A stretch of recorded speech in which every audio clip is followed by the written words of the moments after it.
For it, we must first shed our fear of it. I stand here without fear because I remember that I am here not because of the path that lies before me, but because of the path that lies behind me. I remember that for 100 years we have fought these machines. And after a century of war, I remember that which matters most. We are still here! Today, let us make them remember. We are not afraid!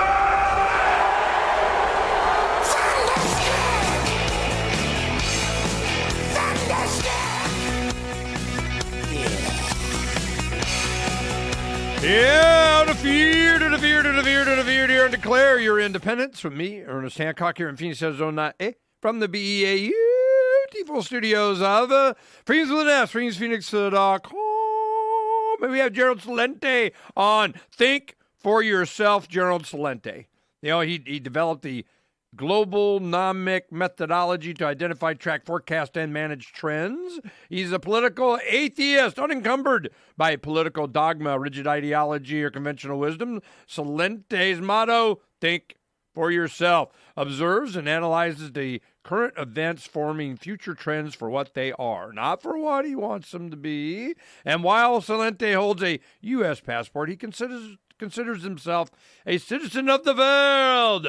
And he's, got some, it's 2020, and we got some things to talk about. Good morning, Gerald. Good morning, Ernest. Okay, now, there's, Donna told me, when I sat down, she goes, yeah, he's concerned about Iran, man. He wants to talk about Iran. So tell me all about Iran. What's up? We've been warning about this in the Trends Journal now for 3 years, that the United States, Saudi Arabia, and Israel were targeting Iran. And Trump, in beginning with his, matter of fact, I sent you a link from one of our Trends in the News broadcasts from a number of years ago, warning about this. That when Trump was running for president, he started attacking Iran back in 2016, blaming Iran for being the worst terrorist group in the world, on and on and on. And this is not true at all. The greatest terrorist group in the world is, what is the United States doing in Iraq? Yeah. How about, let's start, can we start with that, boys and girls? What happens when Iraq tells... Let me just, what are we doing in Iraq? I'll tell you what we're doing in Iraq, Mr. Hancock. What? That Saddam Hussein, he has weapons of mass destruction. And we got to get rid of him. Hey, wait a minute. He doesn't have weapons of mass destruction. Celente, shut your mouth. Don't you know that we always lie to take you to war? Hey, you remember the Gulf of Tonkin incident in Vietnam that never happened? Grow up, Celente. Don't think. We'll tell you what to do. We're going to lie you into the Iraq war, and my name is Bush. And I don't care what I say. I don't get brought up on criminal charges or anything because I'm one of the elite. It's only justice for you, just us, not the banksters that rob us blind in front of our eyes, and we give them all our money to bail them out, not starting wars based on lies. So we're in Iraq because I'm a stinking, rotten, low-life piece of George W. Bush garbage that's going to slaughter over 1 million people, cost the American people trillions of dollars, and we're still there since 2003. Now, Iran is being blamed as they lied that Iran was responsible several months ago for sabotaging ships in the Persian Gulf without providing one shred of evidence, just like they claimed that Iran was responsible for sending a drone strike into that Saudi oil field that the Houthi Yemens said they did because Saudi Arabia, with the support of the United States, has turned Yemen into the worst environmental crisis human crisis on earth according to the United Nations. But we'll blame Iran anyway. And then they blamed Iran last week because they shot some rockets into a compound in Iraq and it killed, quote, an American contractor. Contractor? Hey, could anybody say mercenary? Yeah. And now they just killed Iranian's top general. This was like the number 2 guy in the country. Loved by the people. And they took out the guy that was heading the Iraqi armed forces as well. This is murder. I gotta tell you, man, this is not my nation of America. I don't need some crappy jerk president, whether it's Clinton, whether it's Bush, whether it's Obama or Trump, starting wars. That is not my America. My America is Article 1, Clause 8 of the Constitution, that only Congress has the right to start wars, which these little lowlives, boys and girls, because you gotta be even, in this time of identity politics, little lowlife Pelosi's and Feinsteins and Schumers and Grahams and McConnells and other jerks around that are running, and oh, Schiff, I forgot him. They have not voted for a war since World War II. They are taking us to war, we the people who fight for the war and die for the war with our money and our lives. Well, hey, they never send the senator's son, do they? No, they send them to Ukraine. This is the beginning of World War III. This is serious. I sent you a clip of me on a Trends in the News broadcast in 2018. I don't know if you got it yet. No, I didn't. I was looking and... maybe it bounced back. Oh, no, here I got it. Okay, it came. Okay, now this YouTube is of you in 18 doing what? This is one of our Trends in the News broadcasts in 2018. Okay, I got it. Do you want me to play it? Yeah. Okay, I have technology. I can do that. All right, put it on there. Put this up here, and go. 17. That's right, June 15th, 2017. Trend alert, Iran war coming. Yep, it's there in detail. Go back and look at it. This now clearly defined let's hate Iran trend was popularized during the 2016 U.S. presidential election when the then candidate Donald Trump repeatedly and aggressively denounced the Iran anti-nuclear deal that Barack Obama administration orchestrated. So, in Mad Dog Mattis, our defense secretary, he infamously claimed that the U.S. faces 3 severe threats: Iran, Iran, and Iran. And we went into detail here what the CIA is doing and the new organizations within the CIA that are focusing on Iran. This is going back to June. And now we know the news, protests in Iran, and we'll get to that. I'm mentioning this because if war breaks out in the Middle East, bam, zoop, bop, up go those oil prices, back to over $100 a barrel. And gold will go up too. And again, hey, look at your top 10 trends for 2018. Yeah, we got it in. All right. All right. Gerald Celente predicting. All right, we'll be right back with Gerald Celente in just a little bit.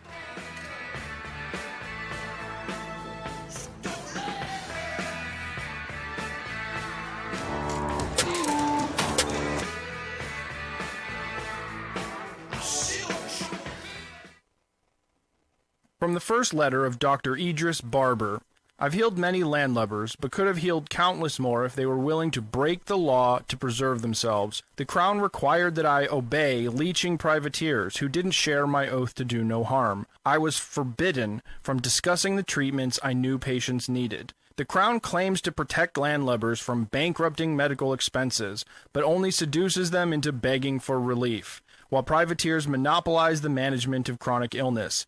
This royal alliance has constructed a medical hegemony that denies science, discredits alternative remedies, and mandates unwanted treatments, while callously ignoring the victims dying on waiting lists. They have produced a society increasingly addicted, impoverished, diseased, and suicidal. My conscientious objections and medical ambitions required not only seeing this cage, but leaving it. That's why I raised my black banner. Among pirates, the Crown's tantrums are irrelevant. You own your body without qualification. Open ocean medicine enables healers and customers to build a relationship of mutual consent. Prices decrease, quality increases, and physicians become as accessible as barbers. Customers determine their own medical care, whether that's experimental treatments, prohibited plants, controversial procedures, bootleg pharmaceuticals, or even the right to die. Any system of command and control is rejected. In time, artificial intelligence, nanotechnology, genetic engineering, and cybernetic prosthetics could take the human condition beyond our imagination. Medical augmentation could eliminate aging, enhance intelligence, and erase our fundamental physical limitations. With the Crown in our wake and the individual at the helm, we are free to pursue an unfettered life. Need decentralized solutions to centralized problems? Join the conversation at pirateswithoutborders.com. Hi, I'm Derek. Yeah, Gerald, there was a meme that I came across. I'm looking for it now. I sent it to a friend. I forwarded it when I saw it. And it was, they send our sons to the Middle East and they send their sons to Ukraine. And, you know, to get rich and make money. Yeah. And it was perfect. Where is this thing? I get a lot of memes, man. That's one thing. The left can't meme. You know, you just can't get anything because, for a meme to be effective, it's got to be true, and they just don't got it. So, you're looking at this blowing up in what way? This is going to be the beginning of I've been saying this. I've been saying this now going on for 3 years. These are not the Libyans. These are not the Iraqis. These are not the Yemenis. These are not the Afghans. These are the Iranians. These are the Persians. They've been around a long time, and they're not going anywhere. And they got intelligence. They got technology. They're not like, camel jockeys. They're out there freaking doing stuff. You got it. And they've done nothing to anybody. This is all propaganda. I've studied on, why them. And it all comes down to, one, they're geopolitically positioned to whatever. But the big thing is just because they refuse to kowtow to the West. And you're not freaking allowed to do that, So if they need a boogeyman, it's always they got three. It's like North Korea, Iran, and fill in the blank, the other one, And whenever one of those drop off, they got to recreate it or redo it or something. And they're going, it's another Benghazi and so on the embassy there, Green Zone or wherever the heck they were doing this protest. What do you know about that? What really was going on? Oh, here we're coming back. Roads? It's the Ernest Hancock Show. Where we're going, there aren't any roads. All right. Gerald and I talking Iran, bomb, Iran. I mean, this has been a thing on Iran. And the only reason I can figure out why is because they're not Arab, they're Persian. And they may be Islam primarily, but they are not the same. You got Shia and Sunni, and Iran's unique. They speak a different language. They have, Farsi, I think. So they're an old culture. that is sophisticated. They're educated. They were westernized quite a bit up until the fall of the Shah in the late 70s. But they're not isolated, but they're certainly their own people. And it's like, they're them foreigners, man. We need to bomb them for some reason. Bomb Iran. Well, I'm going, okay, why? Well, it seems to me that it's because they said no. You say no to the empire enough and you wind up dead. And they just go, nope. They sell their oil for gold to India. They'll work with Russia and China. They, have land up to the Straits of Hormuz and the Persian Gulf there, and they got boats. And they're just like, leave me alone-isms. And they have enough capability and technology to reverse engineer stealth drones. So this is, I'm like, why do we want to mess with Iran? What did they do? What did they got that we, have? And then we have the uprising at the embassy in Iraq that they want to blame on Iran. And I'm going, are they going to play Trump into a war? I'm thinking Trump seems to have resisted every attempt to let's go full out nuclear, but there's some forces that are pushing this. So Gerald, help me out. And this, what was going on in Iraq, they're blaming on Iran. Is Iran really a threat? Are they just going to defend themselves? Is it fait accompli, man? It's already happening. I paint a picture for us for the Middle East now. All right, number one, let's tracking trends is an understanding of where we are, how we got here, and where we're going. So let's go back to the Iran, how we got here. Let's go back to 1953. Kermit Roosevelt, Theodore Roosevelt's grandson, CIA.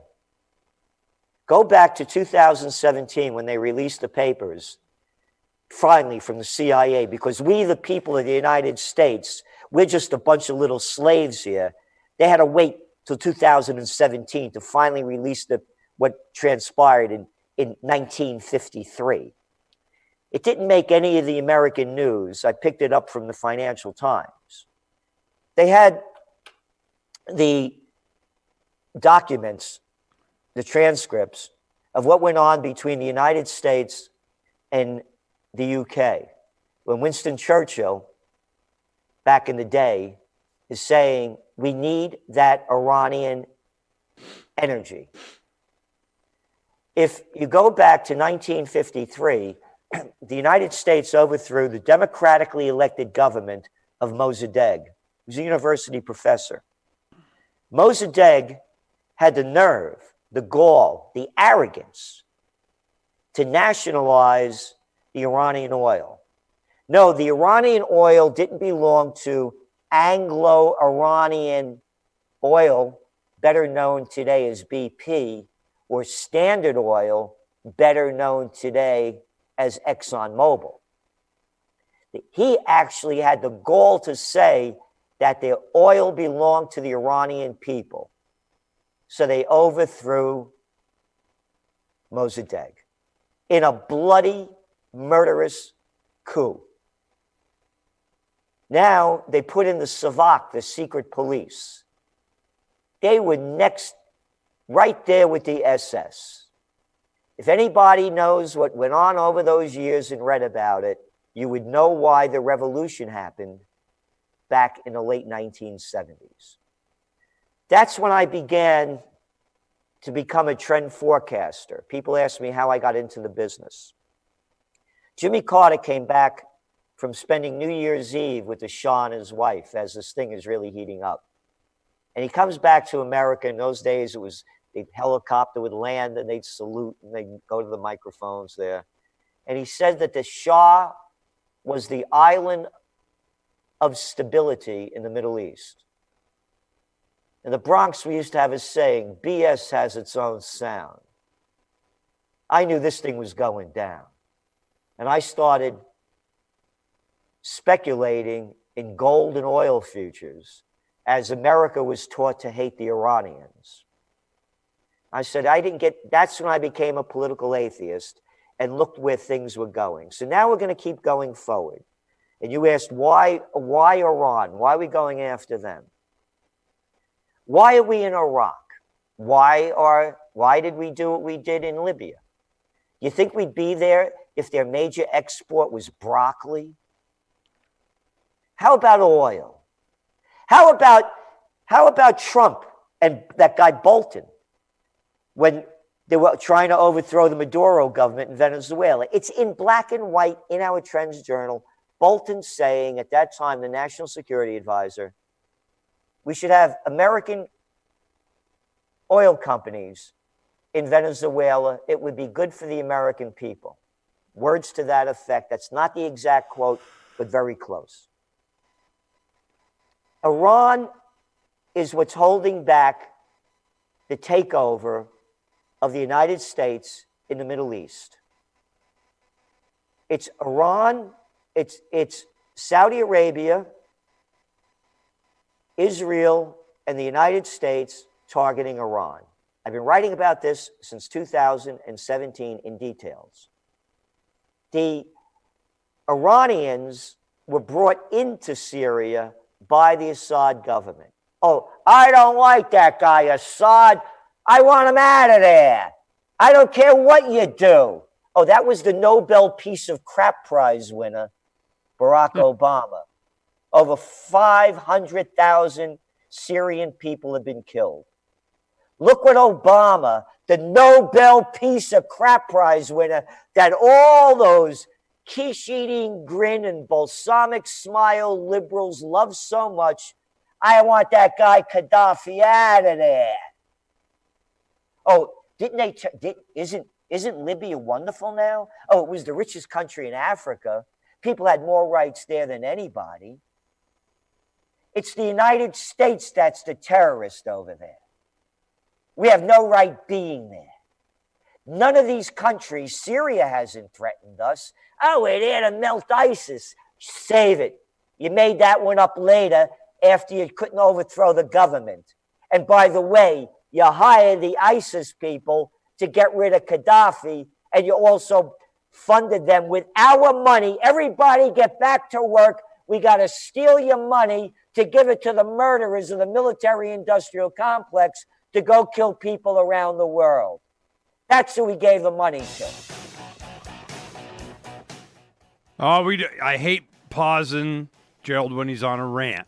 We miss a lot of stuff. You hold your space right there. Keep your breath. Wait, and we'll come back with Gerald Celente some more in the Middle East and the trends for 2020. We'll get into some other stuff other than Middle East, but this is going to be dominating the news, and I know Gerald's right. They're trying. They're trying. Are they going to succeed? We'll see what happens.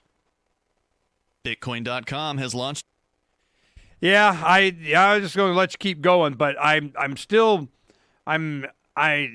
there's so many other things that are going. Bring them up. Bring them up when we were on the. Bring them up. Well, this is going to be a distraction for. Well, it's going to be the dollar. The debt. It's going to be pension plans. I'm seeing it's the pensions. That's what I think is going to take precedence over everything else. When all of a sudden our money is and it's gone, or its value is gone, and it's gone, and where's it going to be? It's going to be the pensions.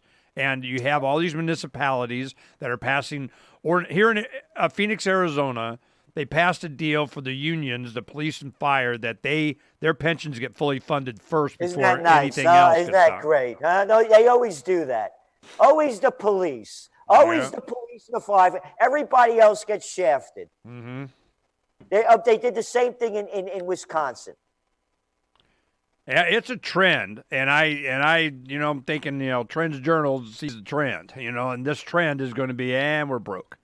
And I tell you, we just announced, Donna and I, in the beginning of May, we're consolidating everything, liquidating, getting rid of all our crap, storing all our stuff, putting them in storage containers for build a house later, and we got a bus RV thing, and we're gonna hit the road for a year, and starting in May, and we're just gonna travel because we're gonna come by and visit you, actually get to go see. So we're gonna hit the country and just pop. The big thing that I'm really concerned about is this vaccine thing. They are pushing this big time, and I am way more than. the vaccines themselves has got their own problem. It's the mandate that you're taking a notion and potion shot from the king. This is wow, and they want to get everybody, all the little girls and boys and adults and seniors and everybody, and you have to and they are going to. Did you see what happened in American Samoa just last couple of days? Okay, check this out. The Google whistleblower, Zach Voorhees, or whatever his name is, he comes out and he does a news segment on band.video, which is an Alex Jones thing or something. You put videos over there. So he comes out and he does this. He goes, in American Samoa, they're mandating every family, everybody gets vaccinated. If you're not vaccinated, they put a red flag out in front of your home and you're quarantined in your own house. Oh, Jesus. Then they had the LDS Church, the Mormons there, have been shipping over, donating to save them because they know better, a bunch of vitamin A and vitamin C. And that, alleviates some of the symptoms of the shots or fixing the measles or something, whatever it is. And they had some local there that was giving them out, and they arrested him for giving out vitamin A and C. And this is what's coming to America. I can feel it. And I'm just going, yep, they're doing the name of whatever. They're going to mandate something. Then they find out the studies on Gardasil, women 26, it's been 10 years. Women 26 that have had Gardasil are only 30-something% have had a pregnancy, where it's 65% if you hadn't had the Gardasil. It's a population thing. And it's not, it's a slow kill kind of thing Alex keeps going on about.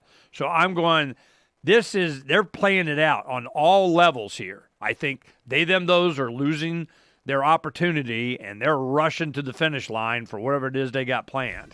All right, here we go. Come on. At promote.lrn.fm for a free bumper sticker, flyers, banners, graphics, and more. Promote.lrn.fm.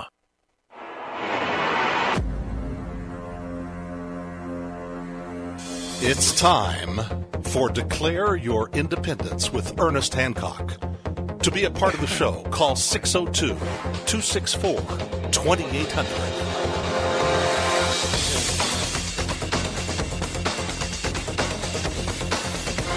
Welcome back. Gerald Celente explaining it to us. Explaining it. There's a lot of things going on, but I tell you, this Iran and Middle East war is going to dominate a lot of it, and I think the reason why is to distract from a lot of it. Now, this repo market thing, they're quantitative easing number 47 or something. I had to look up quantitative easing when they first came out with that term, and it's just money printing, and then they do this repo market thing, and we give them the overnight and kind of borrowing, hundreds of billions of and it's just another money printing thing. So how much are what's going to happen 2020 going into money printing? What do you think, Gerald? Well, they've already pumped in over $3 trillion since September 17th to the middle of November over the repo markets. And they announced just a couple of days, just before Christmas, that they're going to pump in another 2.93 trillion. They don't say 3 trillion into the repo markets up until the middle of January.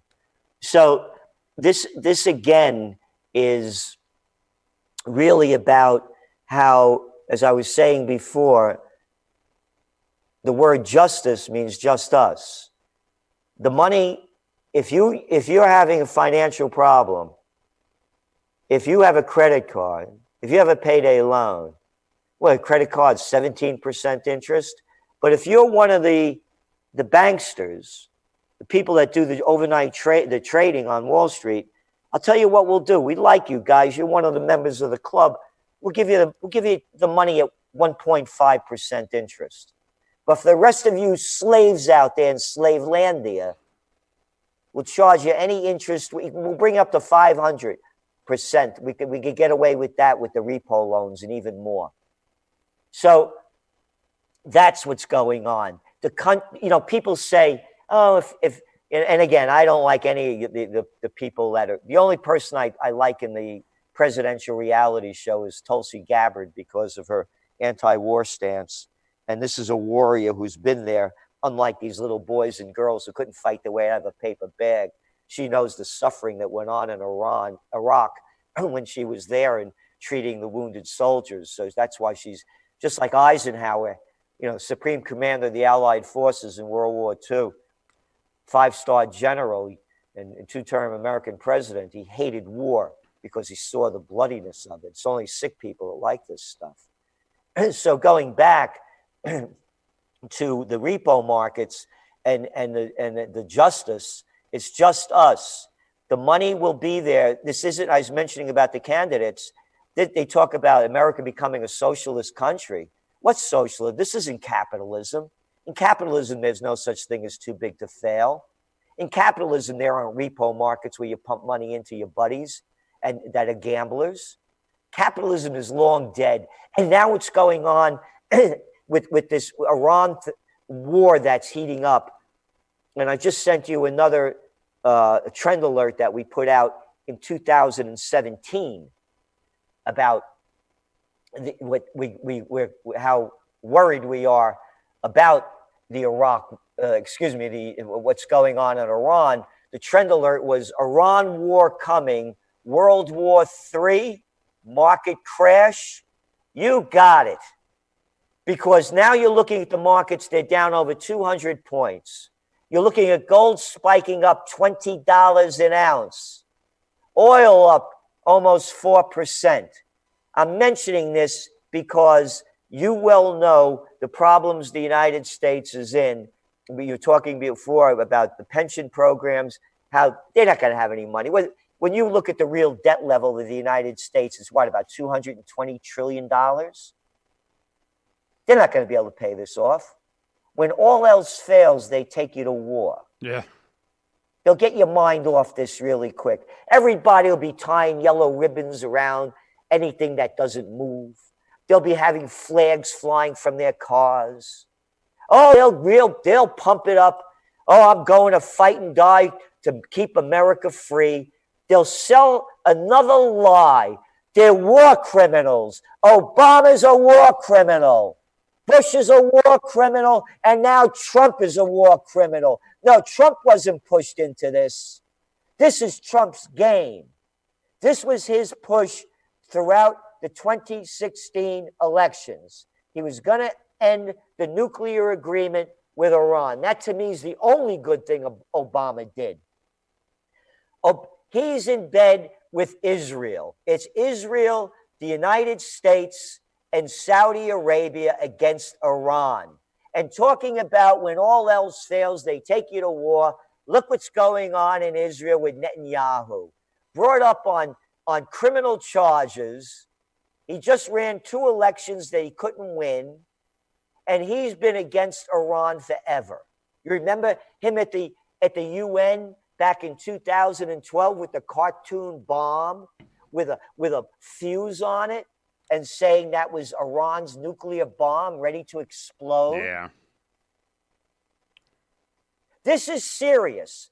No, this is critical. This is critical what's going on right now.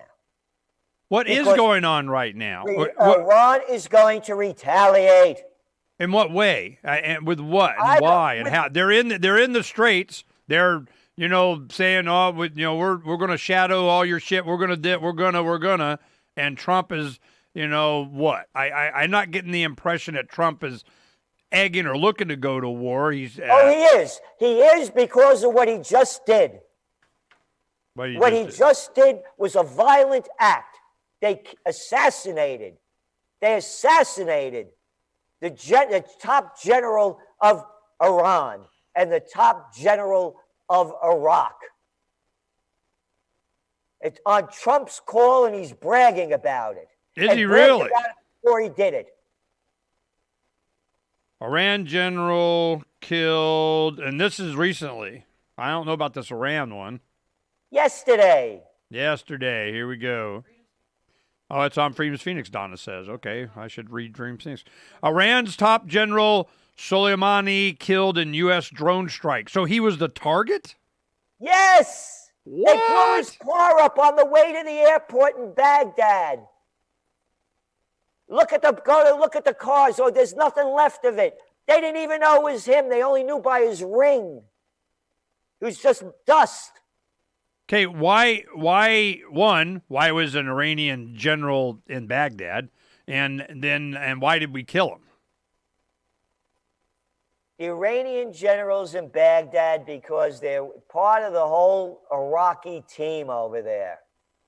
And the reason why they killed them is the United States wants them out of there. Wow. The Now,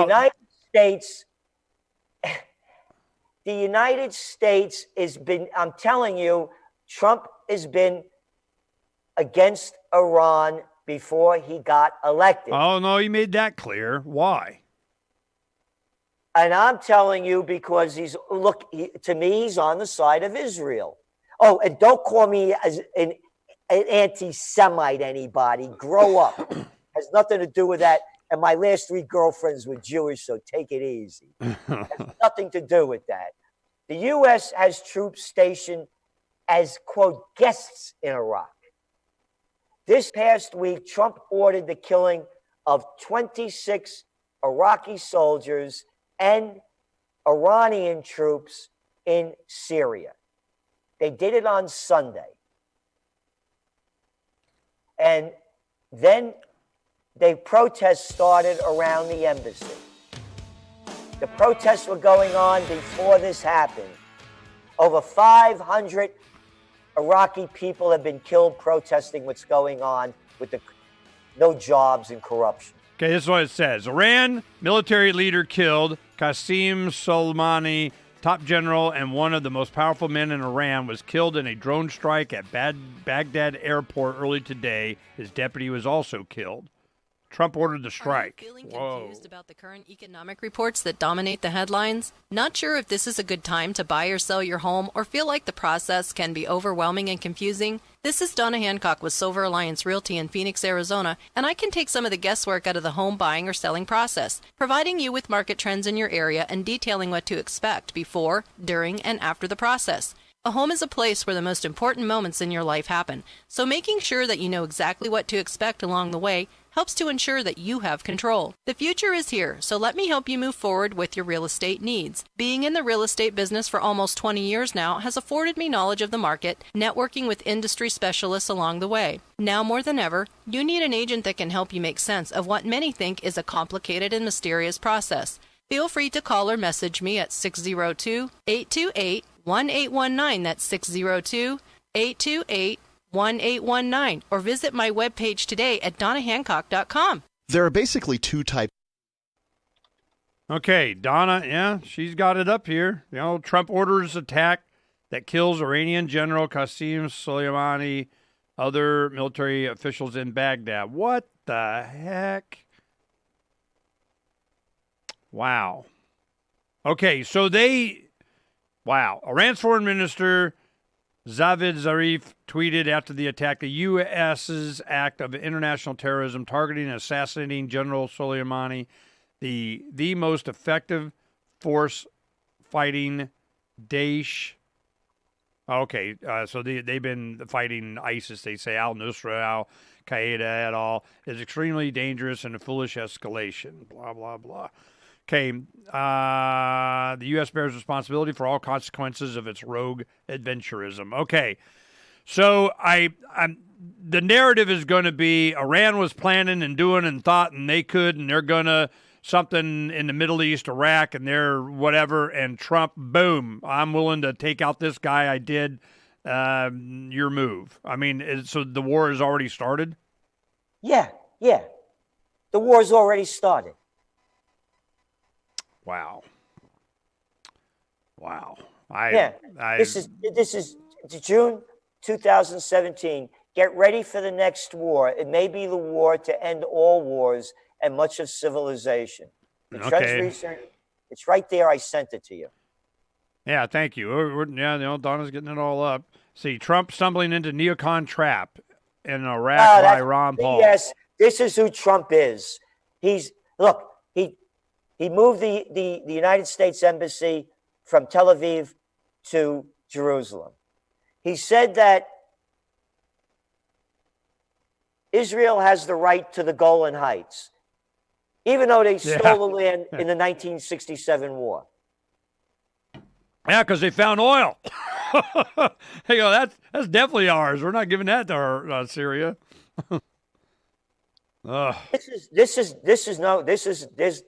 There's no joke about this, man. This is serious. Yeah, no, I missed this. I wake up, this morning. I come in here, and all of a sudden we were killing. Yesterday, That's why I'm telling you why I'm going. Here, right. read what I just sent you. Iran is the #1 terrorist state threatening stability in the Middle East. That's what they were saying. No, I read it. Well, you're talking about your June 17 thing here? Yes. Yeah, evil Iran campaign. Bomb Iran. That was McCain's big deal, and all these guys. It's always been Iran, and I'm wondering if Iran is having to act in its self-interest, or is it they got their own neocons there, or hell, they're promoting it from neocons here, or it's like who benefits? I don't think Iran does, but so what's Iran put? I guess the U.S. just won't leave them alone. I don't the sanctions and so on. They're trying. Sickness of the military-industrial complex. We're in constant war. So they're just looking for another war. They're crazy people. They're insane. All right, here we're back. Yeah, okay.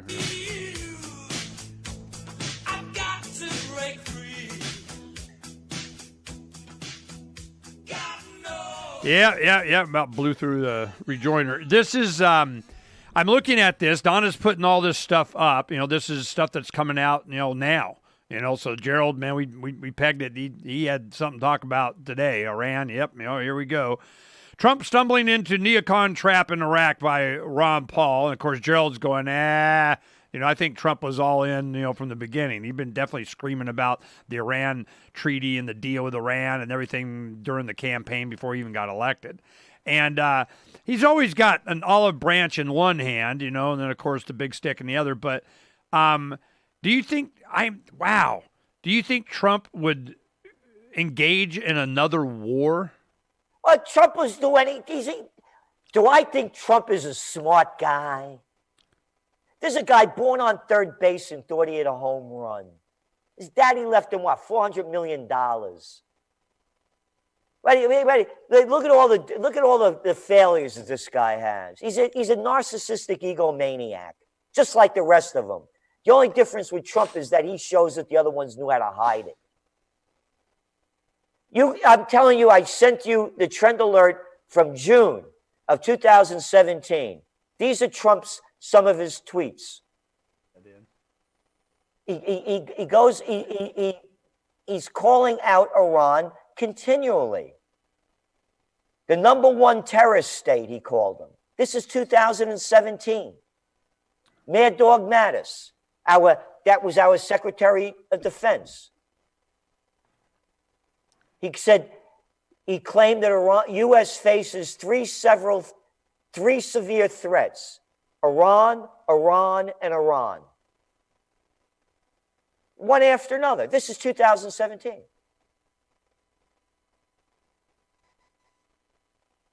Yeah, I'm looking at it. We're showing it up to the audience right here. 15 June 2017. Get ready for the next war.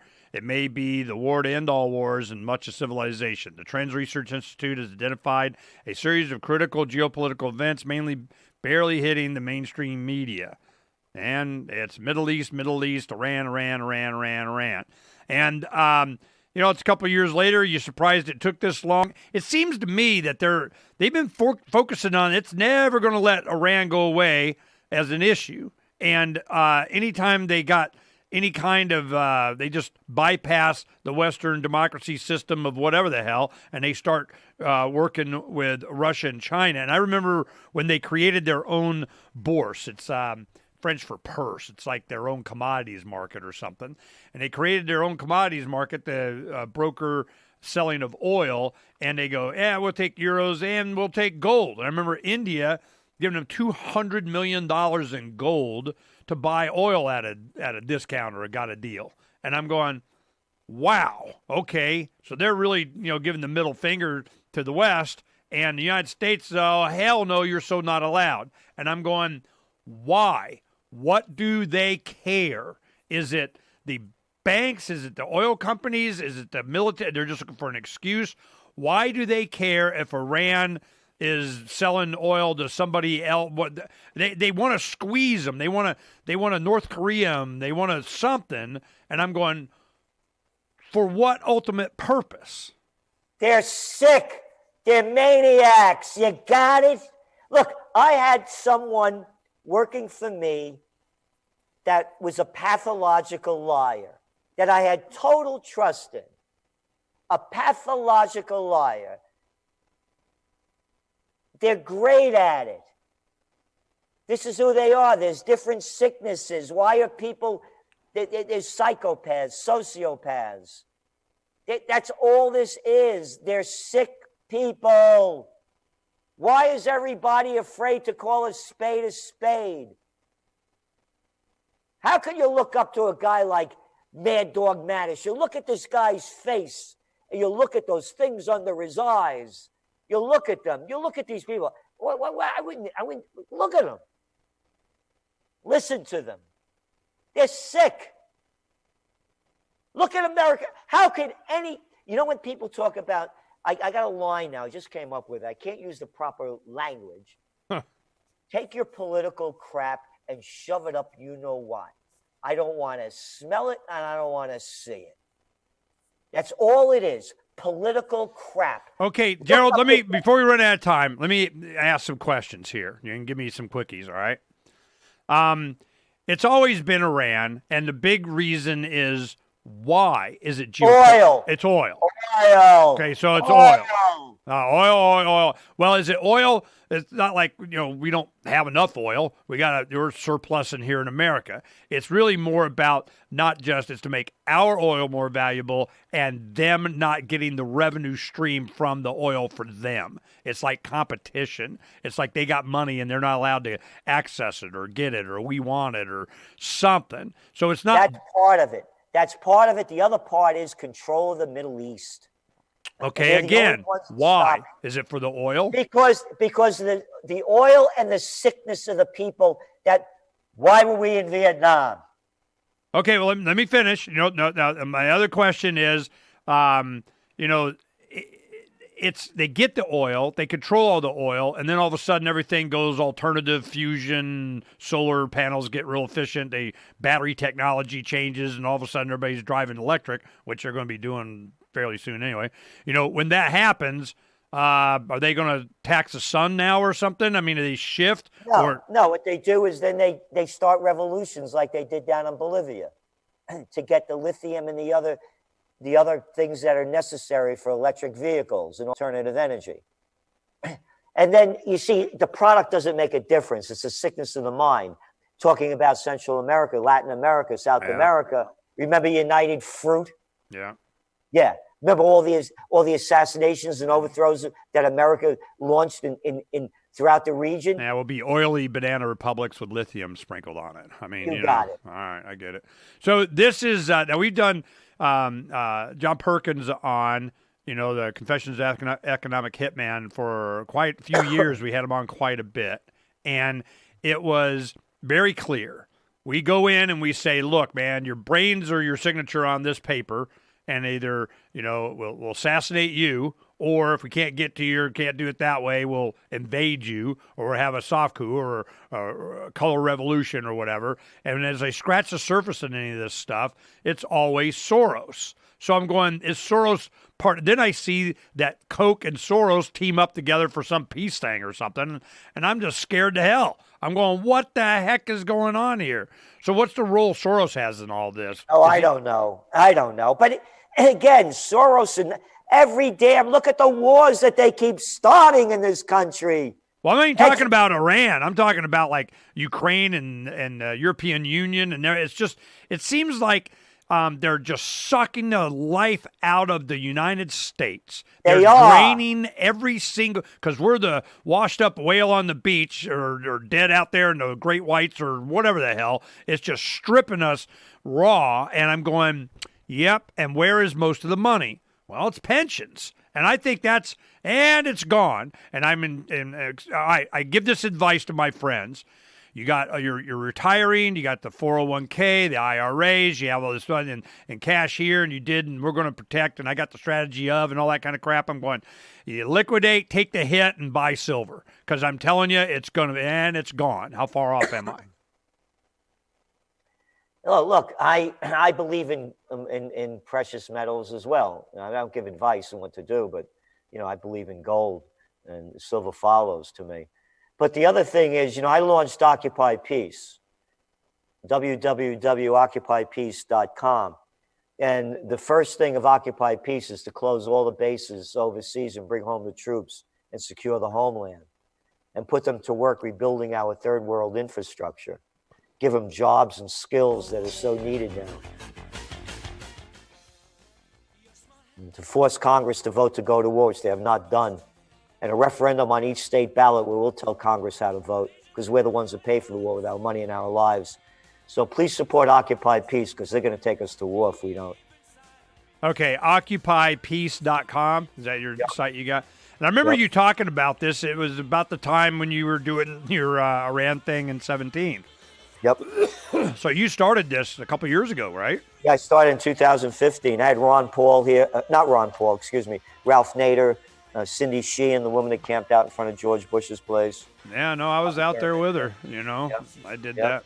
This is I'm sad. I was hoping to talk about some other things, but it really just all wraps up into this. All the other things are the justification for why they got to do this. Why? Because they can. That's why, and it benefits them. And they're maniacs. Is a local business with a very. Yep, that's it. Yeah, what do you think is going to be the next news that a trigger that you're looking to happen that it's escalated?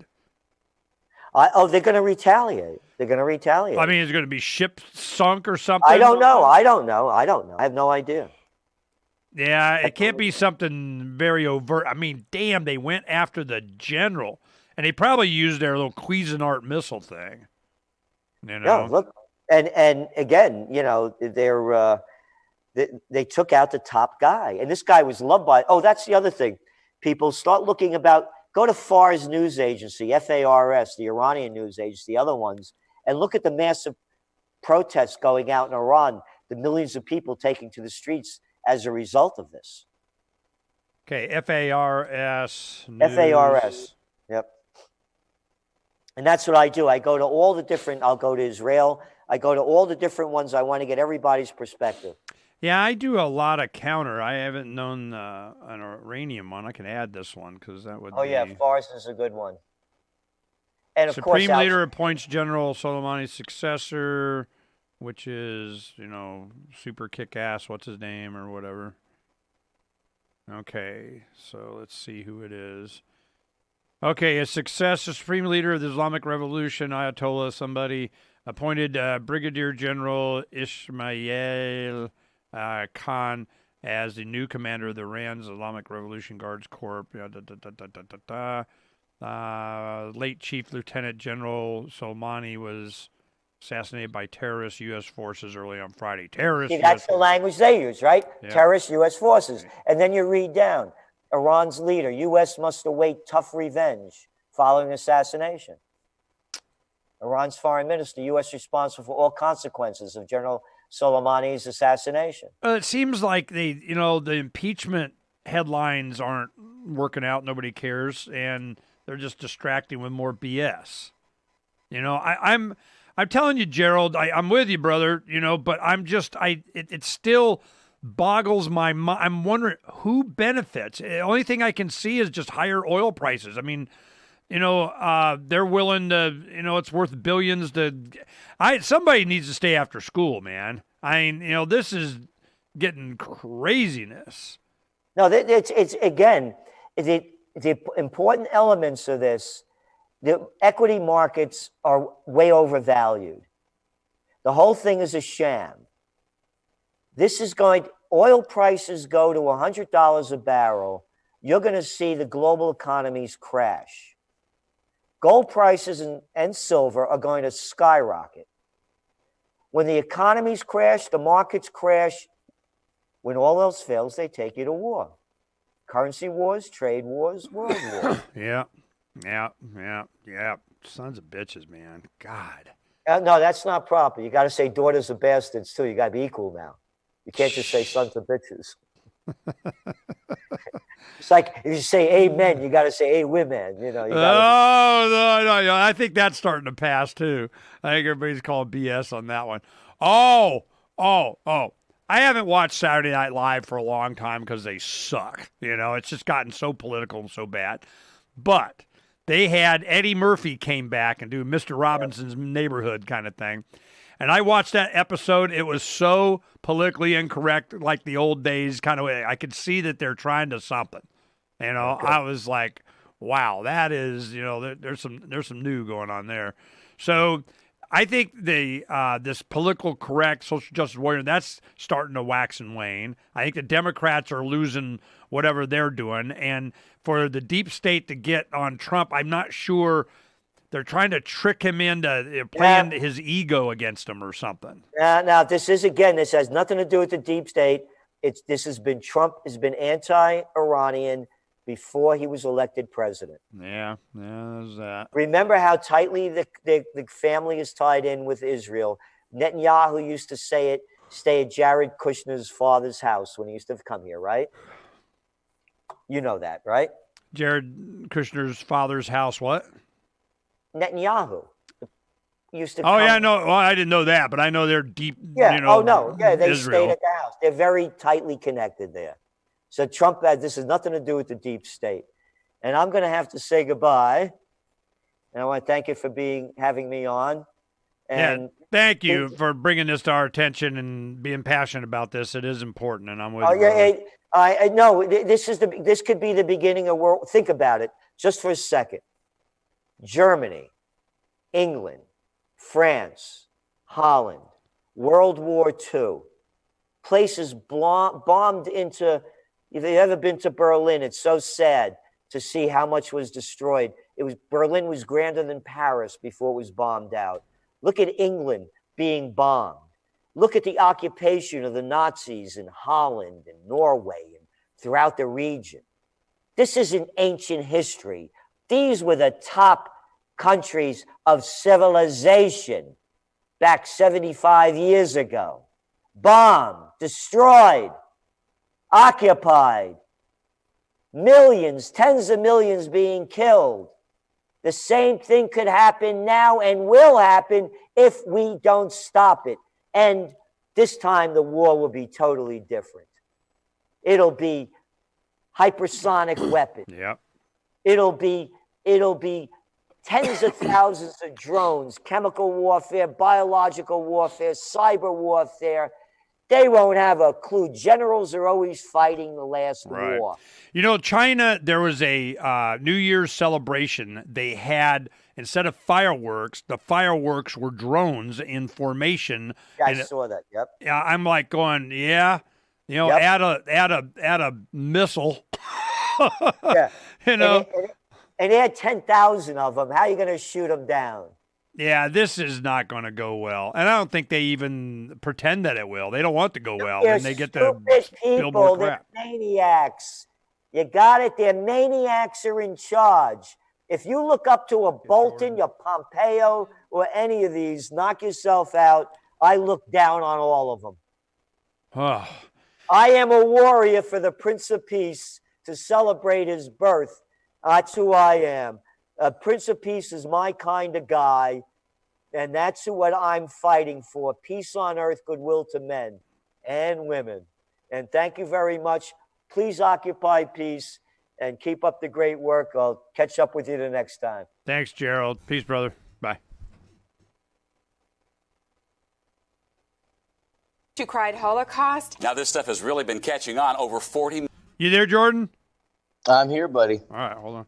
Before this series, I was self-publishing pamphlets and handing them out on the train. Now I get emails from teachers and parents all the time telling me that my books are all their kids can talk about. Oh, well, it's true. My son used to hate to read. Now he's holed up in the basement with these spooky truth books all day and night. Says he never watches TV, doesn't even want tap water anymore. He just loves reading so much. This is the Onion News Network. And now, live from the studios of Freedom's Phoenix, Ernest Hancock. Believe me when I say we have a difficult time ahead of us. But if we are to be prepared for it, we must first shed our fear of it. I stand here without fear because I remember that I am here not because of the path that lies before me, but because of the path that lies behind me. I remember that for 100 years we have fought these machines. And after a century of war, I remember that which matters most. We are still here! Today, let us make them remember. We are not afraid!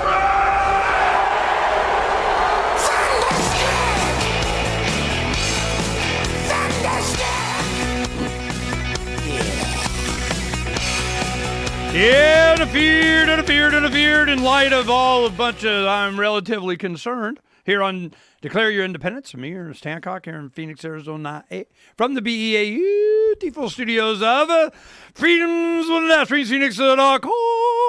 See, we'd do a duet. Yeah, we should do a duet. You think? No? Yeah, no. He's saying no. I think it would go well. I think it would. As a comedic, yeah. The Jordan Page is on. Jordan Page is a national recording touring artist who performs a mixture of rock and folk music that has captivated audiences all over the world. He is known for headlining at major protests and rallies in support of freedom, peace, and limited government. His lyrical poetry is as poignant as it is spiritual and principled, and is matched only by his incredible guitar skills and melodic baritone.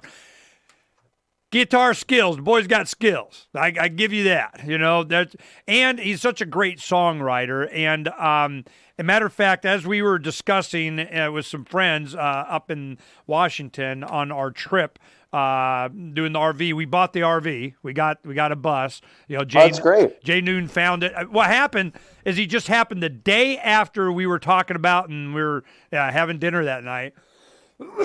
That next morning, I look at my telegram, and Jay, because he knew when we were back there in October, we were interested in some buses that he had. I go, yeah, you come across it. Go, this is a good deal, man. And he found one. He's put it up, and he goes, yeah, here's a really good. I go, buy it. What? So he and Bob Anderson, Derek, all checked it out and went through and everything. And it's pimp. I mean, it was a retired plumber that really did it up, used it to go from Florida to New Hampshire, and it's nice. So Davi's gonna be here in a couple weeks, and we're gonna do the rap for it, and so we're rocking and rolling. So it's on. Now Jordan Page, we're going, yeah, if we do this vaccine thing, we're gonna, awareness of, and I know a lot of people are crazy Ernie being crazy again. He always got crazy stuff. You're being, that's not politically correct. That's not supported by the man. Why would you do that, Ernie? That's why is one reason. Big thing is that, yeah, this is a Holocaust way more than, I can use really big words like that. This is bad what's happening. And it was how many minds could we free before? Now it's like how many kids can we save? Seriously.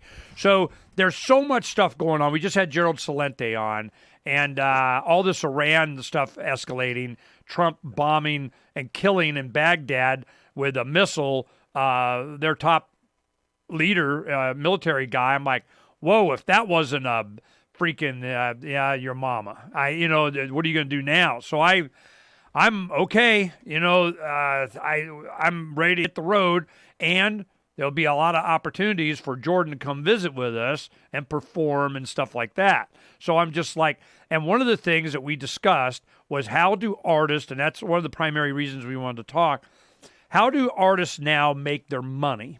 if you're a musician, there are other ways that you can promote yourself, or you get a record deal or whatever. I'm not sure you even want one anymore, or how that would work. So, just say good morning and what concerns you now, and in the next segment we'll get into the monetization of your talent and so on, because we're going into a new era and we want you to survive and thrive and be around, make use of your skills. So give us your how's your new year, man? How's your Christmas? Let's get caught up on Jordan. Let's get caught up on Jordan. I'm doing really good. I have a lot of things going on. I have some new music in the works, and I have, my parents are visiting for the holidays. It's been really nice with the kids. We have 7 kids, seven little libertarian, amazing children, and it's been great. We live up here in Washington and been snowed in for a few days. I'll say this just to start off, because music has not been a particularly long-term lucrative solution for me. I supported a large family. As I said, I have 7 children, but I've supported this large family for a long time, 10, 11, 12 years, just on music. And so that was a measure of success that I've had. But there came a point where it just wasn't cutting it anymore, and I had to diversify. I had to find some other ways to do things. I would love nothing more than to just be able to make music and make a living and have abundance through that. But I had to diversify, and so I went into hemp farming. I went into things that I could do my activism and make money. And so I'm exporting filtration material, biochar and whatnot over to other countries in Southeast Asia to clean up their water and to improve their soil and increase their crop yields. And I got that business, and now I'm got a industrial hemp farm company up here in Washington. I'm like trying to find ways to make the world better and apply activism while making a living for my family, because it's hard to make a living in music, especially as a libertarian, anarchist, voluntarist. Yeah. And the radio stations don't want me to get played. Explain that. Yeah, and we're getting some popping on your mic. Oh, you are? I'm sorry. I don't know. Maybe you're hitting. No, it's through the Zoom or something, or maybe it's in the jack or something like that. That's when you're talking. Let me try taking it out. Okay, how does that work? Is this any better for you? It sounded better the other way, but the clicking's gone. So this is probably the way to go. All right. Okay. When you had, a year or two ago, we were up there and I got to play farmer, with Jordan, and we just started, you pull these and you pull the males, I guess, or this or that. And once we started, hell, might as well do the whole field. It was nice out. What the heck, So I got to play hemp farmer. And then the kids come out, and it's a good kid thing. 7 kids, you got 7 little farmers. You get your butt out there and get her done. I grow weed for my lawnmower money. Basically. I know, who'd have thought, man. Anyway, so the there's a lot of ways that I know you're an industrious guy and you'll make your money for you and put food on your family. But I wanted to talk about the music industry, because there's a lot of pushback that we get on, I just pirate stuff. Intellectual property don't mean nothing to me. I'm so sick of how that's used. It's so bad that whatever reason or justification you had for, I don't even care anymore, because it's just the whole system is jacked up and it's used against even the artists. So I'm going, no. But you'll have artists and the movie makers and producers and book writers, and there they go, hey, that's my work. That's my. What's your argument? How do you feel about that? And then, because digitization of everything once it's out there, you better sell the lunchbox or the flamethrower or something, because, people are just going to copy digital stuff. So what's the solution? So talk to me about the industry. What do you think? Well, I think the technology advanced too fast for the delivery mechanisms for the industries that are behind art and media. And they didn't see the writing on the wall. Okay, we're right on the edge of our seat. We want to hear everything you say, and they're going into break. And I'm going to pause it right there. Okay. So when we come back, we'll get right into the solutions. Because you're not buying Tower Record, outlets anymore. I mean, this is it's different. Anybody said, but the good old days and the buggy whips used to be really nice, and I'm going, give it up. That's over. You have to come up with another mechanism, something else. We'll talk about it. From the second letter of Captain Mark. Any pirate knows that commerce is communication. Markets condense oceans of information into a single price. Innovations in communication are circumventing the scrutiny of the crown. This signals a change in the coin of the realm. The crown uses digital currency to surveil, censor, seize, and destroy wealth at will, so pirate currency must protect us from this weaponized money. We need to move funds further, faster, cheaper, and without third-party observation, basing decisions on an accelerating flow of information. So pirates require nearly instantaneous transactions with no arbitrary limits on volume or artificial influences on fees. Most importantly, a pirate currency must preclude centralization. Otherwise, it will become another link in our chain to the crown. A superior currency will result in the obsolescence of the coin of the realm and the extinction of the crown itself. Trade above the grid. Join us at pirateswithoutborders.com. Uncovering the secrets and exposing the lies. That's what the readers of freedomsphoenix.com get every day. freedomsphoenix.com, constantly providing the information, the real news about government policies, and the real relationship we all have with the coercive government. The real condition of the economy, innovations in technology, breakthroughs in energy, health, and computer science. Learn the truth well before it's admitted to in the lamestream media. The corporate media, nothing more than distributors of government propaganda, but now there's an alternative. freedomsphoenix.com. Constant news updates on the issues that affect your life in the most important ways. With liberty and property under constant attack, freedomsphoenix.com provides the understanding behind the propaganda, and it encourages the participation of its readers. Go to freedomsphoenix.com. That's freedoms with an S, phoenix.com. freedomsphoenix.com. The revolution between the ears has already happened. Have you seen what happened in Middle East, Iran, and all that stuff? Are you privy? Oh, yeah. I woke up to this. I didn't even know it happened until, Gerald was telling me about it, and Donna had a bunch of stories up. I'm going, what the heck? We were all talking about it last night.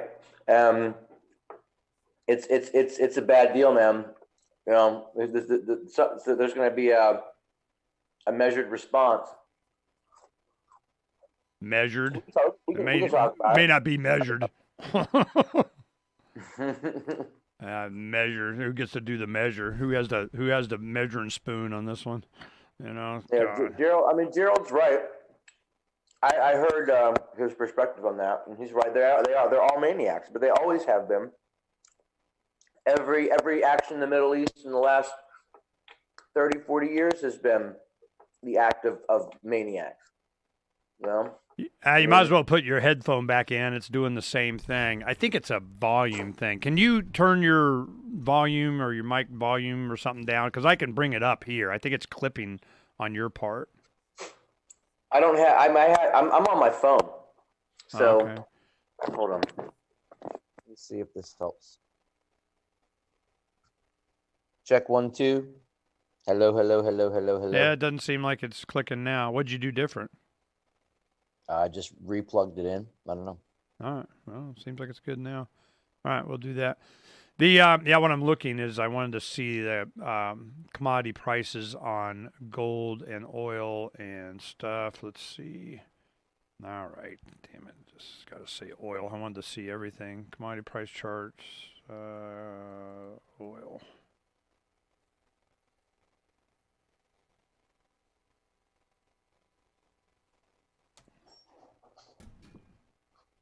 All right, we're coming back.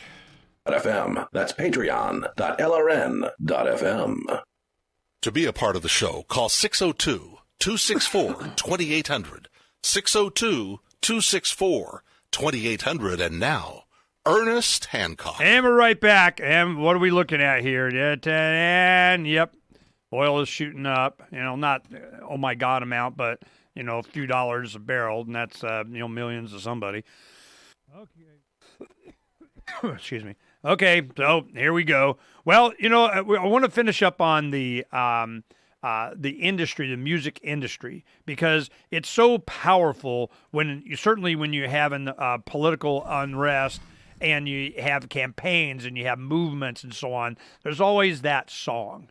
And I tell you, a lot of times for the Liberty Movement, it's that song written by Jordan Page. Okay, so I'm looking at how are you when you've had a lot of commercial opportunities and they want you to sign here and we'll anal probe you or whatever and own the rest of your life, and you chose not to go that way.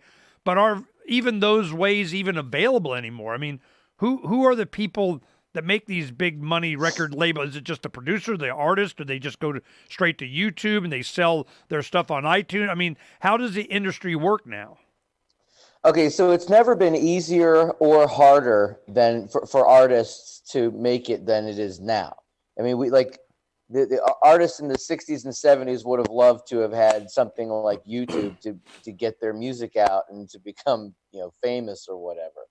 But fame to what end? I mean, like, what are you really trying to accomplish? Like, if your goal is to make money, you have to find, right now you have to find new ways to monetize, like, videos or interacting with like a Patreon type audience.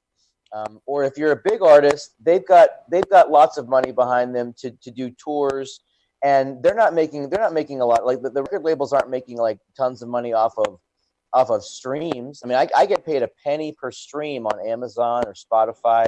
So tens of millions of people have to be streaming me for me to make any like money to write home about and tell mom and pop about. But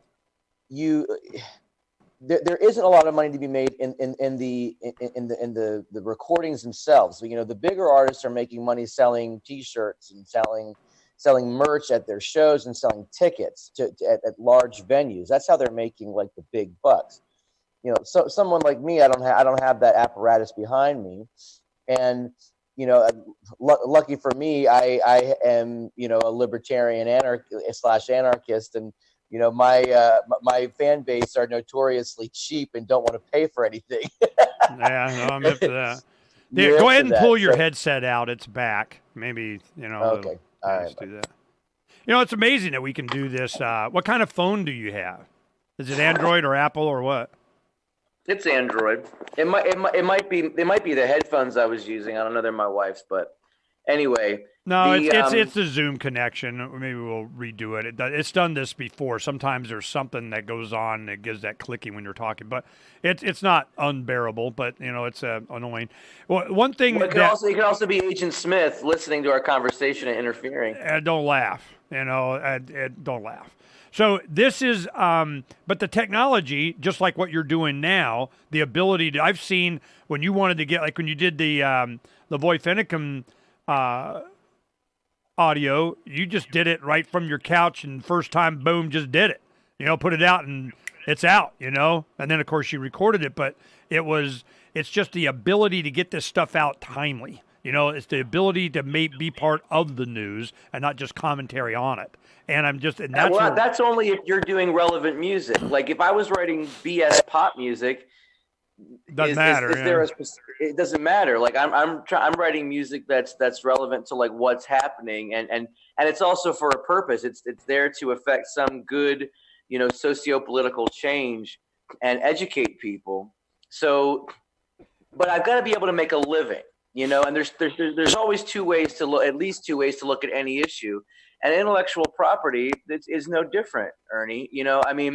I know these arguments frontwards and backwards because I've been having these conversations with you and with lots of people for many years, and the argument again about not using government violence to enforce a law, could be applied to any law. I mean, that argument could literally be applied to any law, and I do. I believe government is violence and always has been, and I think the use of force and violence to enact some agenda is immoral and wrong.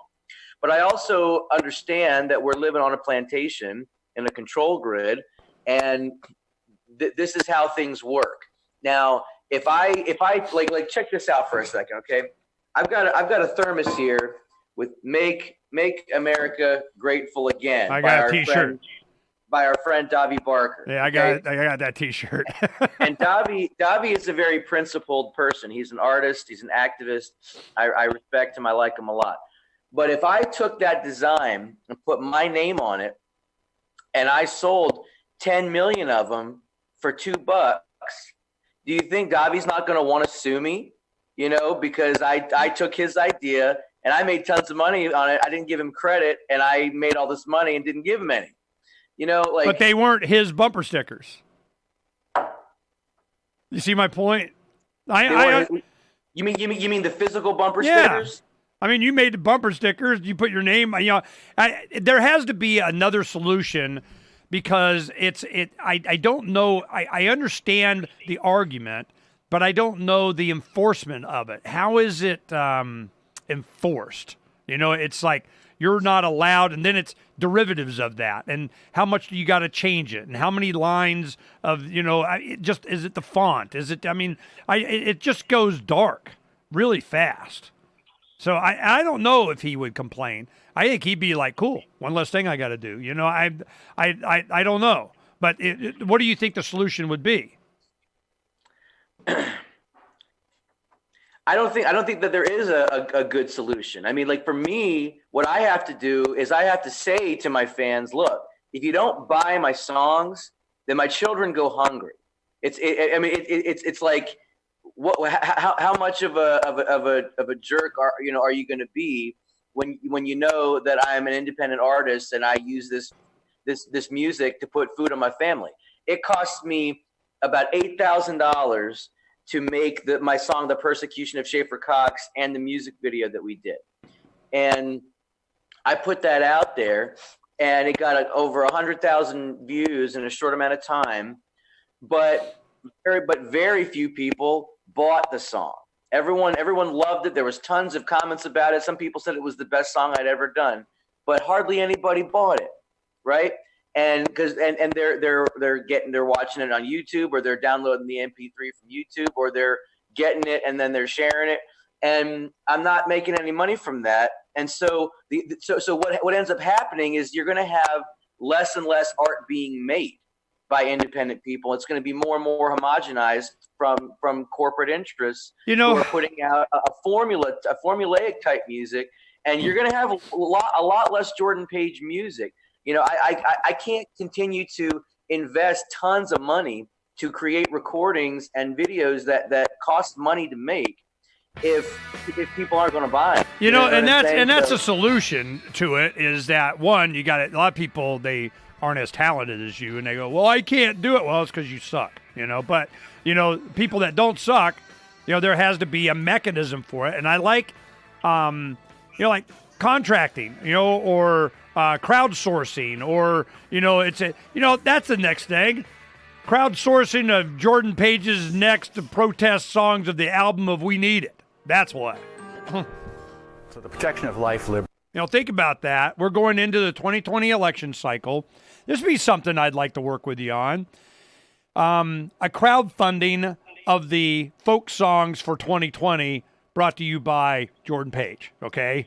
You know, because we'll talk about when we come back, we got this vaccine thing, and I'm just I need an album, you know, to pimp and, you know, and plagiarize and copy and shit. So, you know, I'm working on the song right now. I got a lot of the music done on the song. I've got the chorus written, and so I'm working on it. It's called Inoculation. Oh,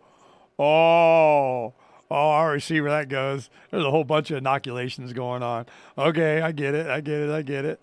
Say no more. All right. That sparks up all kinds of thoughts. All right. Now, when we come back, we'll talk about, because this would be a good lead, because I'd like to demonstrate a new funding mechanism for this.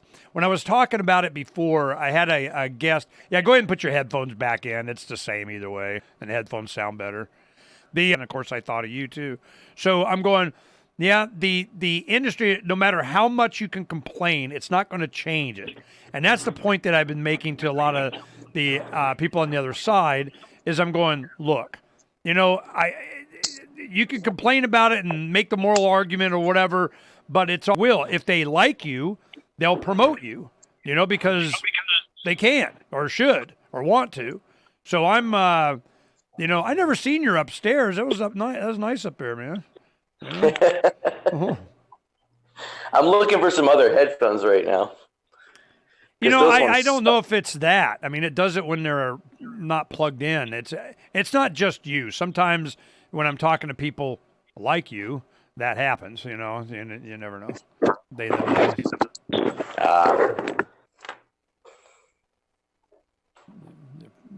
find it. So, what I'm talking about is if we can, you get a series of songs that are pertinent now as we're going to Iran and we got war and Trump this and that and impeachment and inoculations and yada, yada, yada, yada, yada. There's so many different songs that have been created by the circumstances of, your life over the past decade that I've known you. And I'm going, there's going to be a bunch of those coming up again. It's like the, Jordan Page 2020. I mean, I need a whole bunch of Jordan Page songs, but it needs to be crowdsourced. People, your fans know that, man, there needs to be a bunch of Jordan Page songs new, and that we do a crowdsourcing, get you in studio or pay you an upfront and get you focused on and get it done. Would you be willing to work on some kind of campaign like that with me?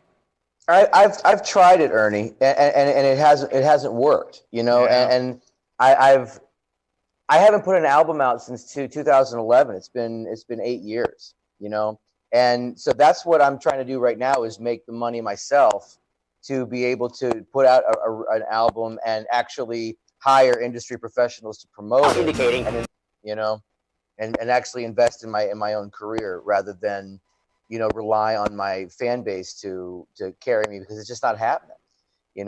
I mean, I'm at a point where I just have to admit that and just be cool and run with it and just do it myself. No one's going to do it for me. Here we go. .lrn.fm.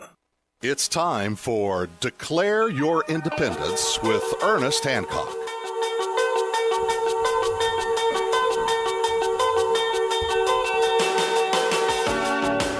Hey, we're back with Jordan Page, talking about the music industry, how we're going to, take advantage of his talents and still be able to, you don't get people to work for free. That just doesn't happen. But, the thing is that are these songs marketing for what? For other stuff? I mean, that's a lot of times what they're selling a lifestyle, a brand, something. And I'm wondering, hey, Bob Dylan. I mean, there was a folk singer of the times that, made a career, but of course, then there was some label that took advantage of it. Jordan Page. I want to make sure he gets paid. I want to make sure that the talent is utilized, but we got to come up with it's a mood, it's a reason, it's a campaign to have this talent, utilized and expressive of an era that's coming. I can feel it. And I'm wondering how we would do that. Now, what was it you tried before? You did like a crowdsourcing, pay for my album or something. How did that work? I've done crowdfunding campaigns, and they're only really as good as your marketing budget is, and as good as your fan base is. I mean, I've tried them, raised a little bit of money, but it wasn't enough to make it happen. I mean, I've sold a lot of albums and I've sold a lot of digital downloads, but it's not. It wouldn't be enough to get a label's attention. I had a lot of labels that were giving me attention back in the days of Pendulum and Liberty, like those when those songs were coming out. I had a number of offers, but all the labels wanted me to stop singing about freedom issues. They didn't want me singing anti-war songs. They wanted me singing about BS, whatever. Yeah, see, this is how they do it. They find somebody with talent, and then they divert your attention. It's worth $1 million to them to stop $100 million worth of influence on the opinion of the general public. You know what I mean? Sure. It's like they're targeting. Absolutely. I see it happen all the time. But it's not even like that anymore. Now, like I would have to sell probably 50,000 units on my own and prove that I'm a viable business and I have a viable business model for a label to even give me a meeting. Yeah, by then, like screw them. Yeah, and if you're doing it yourself, you're doing it yourself. I mean, like a label would be there to take you to the next big tier of mainstream type stuff, where and their distribution outlets are huge. But see, I have worldwide distribution already. I'm on iTunes. I have a Pandora station. There's a Jordan Page Pandora station. I'm on Amazon. I'm on every outlet there is. What I really need is the marketing aspect. If I had, $1 million in marketing, in a marketing budget that I could put into marketing freedom, and I got 10 million people to download one song, I'd be doing all right. It's just a matter of having that budget behind you. Now, a lot of independent artists would say, well, I'm making money on YouTube. Yeah, well, guess what, pal? I got demonetized on YouTube. Yeah. Like I'm being censored. Like my views are being taken away because of who I am and what I'm singing about. And I accept that. I mean, that's been the case for many, many years. When my Liberty video hit 50,000 views, 3 hours later, I looked again and it was 48,000 views. Okay, and that's when I realized, that was my aha moment. Okay, Yeah. They, them, those, right, Ernie? Mm-hmm. And so I stopped trying to make it about that, and I just said, I'm just going to make the music that God has instructed me to make, and try to affect the change that I'm called here to make. And I'm just going to do it for the music's sake and for the cause's sake, and hope that I can make a living. And I did for a long time. But then as the Ron Paul movement basically faded into nothing, I had to do some other things. I got involved in the issues that I really cared about, which were cannabis freedom and Second Amendment and things like that. And I wrote a song that became the Oath Keepers national anthem, and I wrote some pro cannabis songs, and I got involved in some cannabis organizations fighting for patients' rights and things like that. And now I'm a hemp farmer. I'm doing all these I'm doing all these things that are meant to, like put my beliefs, my political beliefs, into action and actually make the world better, not just sing about it. Not that singing about it is bad. But it's different when you get your hands in the dirt rather than just talking about it. Songs are inspiring, not just to yourself, but I mean to other people. That's what makes them so dangerous. They're inspirational, and that's why I believe that I get gigged on YouTube, and it goes up sometimes, it doesn't, whatever, I don't care. We stream on a bunch of other places too. But the big thing is that you use a song and it has an impact. It's very quick to get you in the right mindset. That's why these tracks on movies are so important. They boom boom boom boom boom. If it's a comedy or a horror flick, or you have the music sets the tone, and it's very powerful. Skip to the end way of accompanying, and they go, nope, not approved, not allowed, didn't we know. And I'm not for the quashing of my creativity and somebody taking an ice cream scoop to my cortex and pulling different ideas and things out. I need to be somewhere where I can create and use a lot of movie clips and song clips and whatever. And that's where I'm looking to expand. And as we go and hit the road, we're going to have a lot of time on the road. Don and I are going to be doing a lot of things. We upgraded our video editing software and did a bunch of other stuff, and we're getting ready to go. When we do, I don't want to be encumbered. And I'm looking for a way to reward your efforts and get it funded and have this kind of talent directed towards, but it doesn't seem to be any other way other than the people supporting you. You have a support base, and they can't support every artist, but it has some kind of criteria. And I'm going, okay, well, it inspires this. It's on, so it'd be like your Oath Keeper thing, or Lavoy Finicum, or Schaefer Cox, or, there's different groups like we need a song, or we want this, or the vaccine thing, inoculation. So I'm going, all right, you come up with that. How do you parlay that? How do you get, and the T-shirt? I mean, and if you have someone that's the marketing guy, hey, man, I'm looking for something to market. I'm the marketing guru of the head SOB in charge of the planet. but I need something quality to do. I give you Jordan Page. So if we have a campaign that we're doing this, that's the person we're looking for. So that's what I always, in the Liberty movement, it was always graphic artist and animation. Animation's one that we still need to, have added to our thing. But the graphic artists in the 90s, it was who could do the art, who could make the logo, it was such a certain, now it's just, they're freaking everywhere, and memes are blowing up all over the place. And of course, Davi does a lot of our stuff. But the music, now I need to take that same effort that we put towards these other capabilities towards the creation of the art. And this is why with Davi, he would always do all this stuff, and I go, you didn't sign it. Why don't you sign it? I need to sign it. Why do you sign it? I need your name on it. I don't want to have it without your name. Put your name. So then he started a few years ago, he started putting the Davi on everything. And I'm going, hell yeah, this is quality stuff. Why do you not want your name on it? Because he get his gig, paid. Where I go, nope, I want the name. So now everything he creates, he puts Davi on it. The same thing that some way we need to start marketing your music and the art of everything. I don't know, Donna's cookbook. Hell, we're going to do Donna cooks great, awesome events and takes care of everybody cookbook. How do we do this in a package and it being promoted? I don't know, but if in the digitized world, you're expecting that the state is going to enforce the freedom-oriented media creating talent artistry they're not.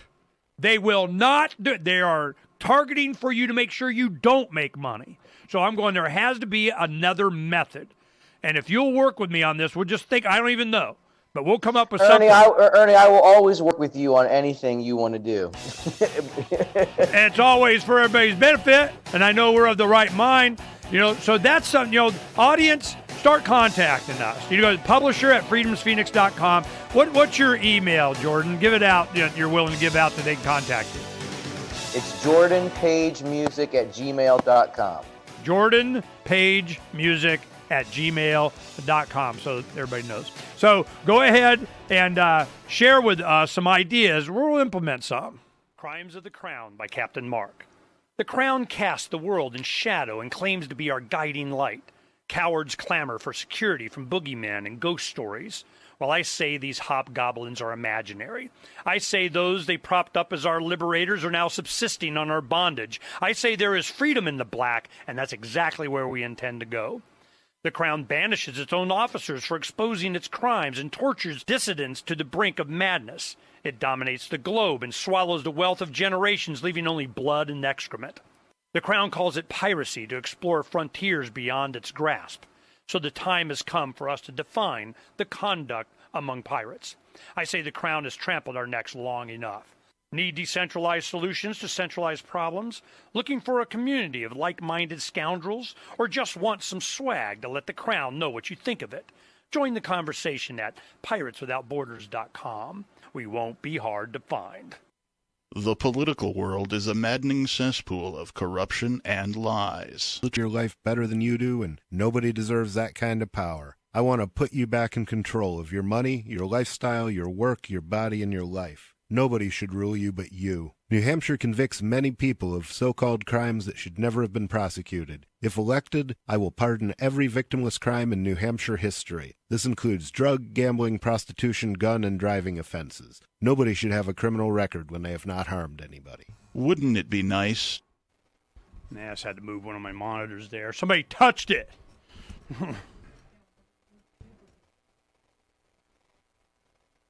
Oh, it's when I moved the duplicator. Oh yeah, we started, making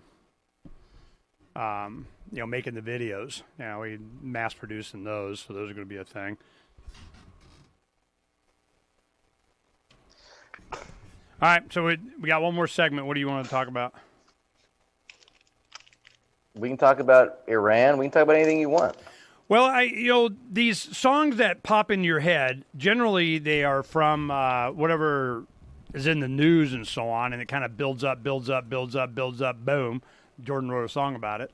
And there's going to be a lot of build-up and more revelations and creativity coming in. What would be how many songs make an album? And how many songs do you have ready to go into an album? And what new songs would you get 3, 4, 5 of more contemporary news of the day to go into the album, and then how much we got to raise for the album. So, what are we looking at here? Where you at? Well, recording costs. I mean, I've got an album ready to go. I've had it for years. For quite a few years. Well, it's going to need. I mean, we need some contemporary. Like 3 or 4 or something. It's all contemporary. It's all happening. Everything I wrote about 5 years ago is happening right now. Yeah. It's like this shit's prophetic, unfortunately, But I need about probably need about 20 grand to record it and do the art and do all that stuff and get it manufactured, get some CDs made. Well, Not that everybody buys CDs, but like some people do. I need to have merch. Well, we need a marketing campaign. It needs to be, it's also that it gets. But when you do all these platforms, they control the platforms to make sure it doesn't work. And well, look, I have distribution. Distribution's covered. It's just a question of like you said, getting it out there. Okay, here we're coming back. Let's talk about it. 24 hours a day at LRN.FM. Freedom's the answer. What's the question? You're listening to Ernest Hancock. Welcome back to Declare Your Independence, Jordan Page. Although somebody else's music, we're not allowed, and they're going to get in trouble. I don't care.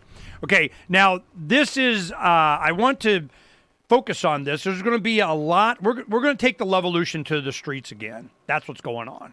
And that's exciting. And I know what did it before. And Ernie, how do you know if you kind of going? Let me tell you how it works.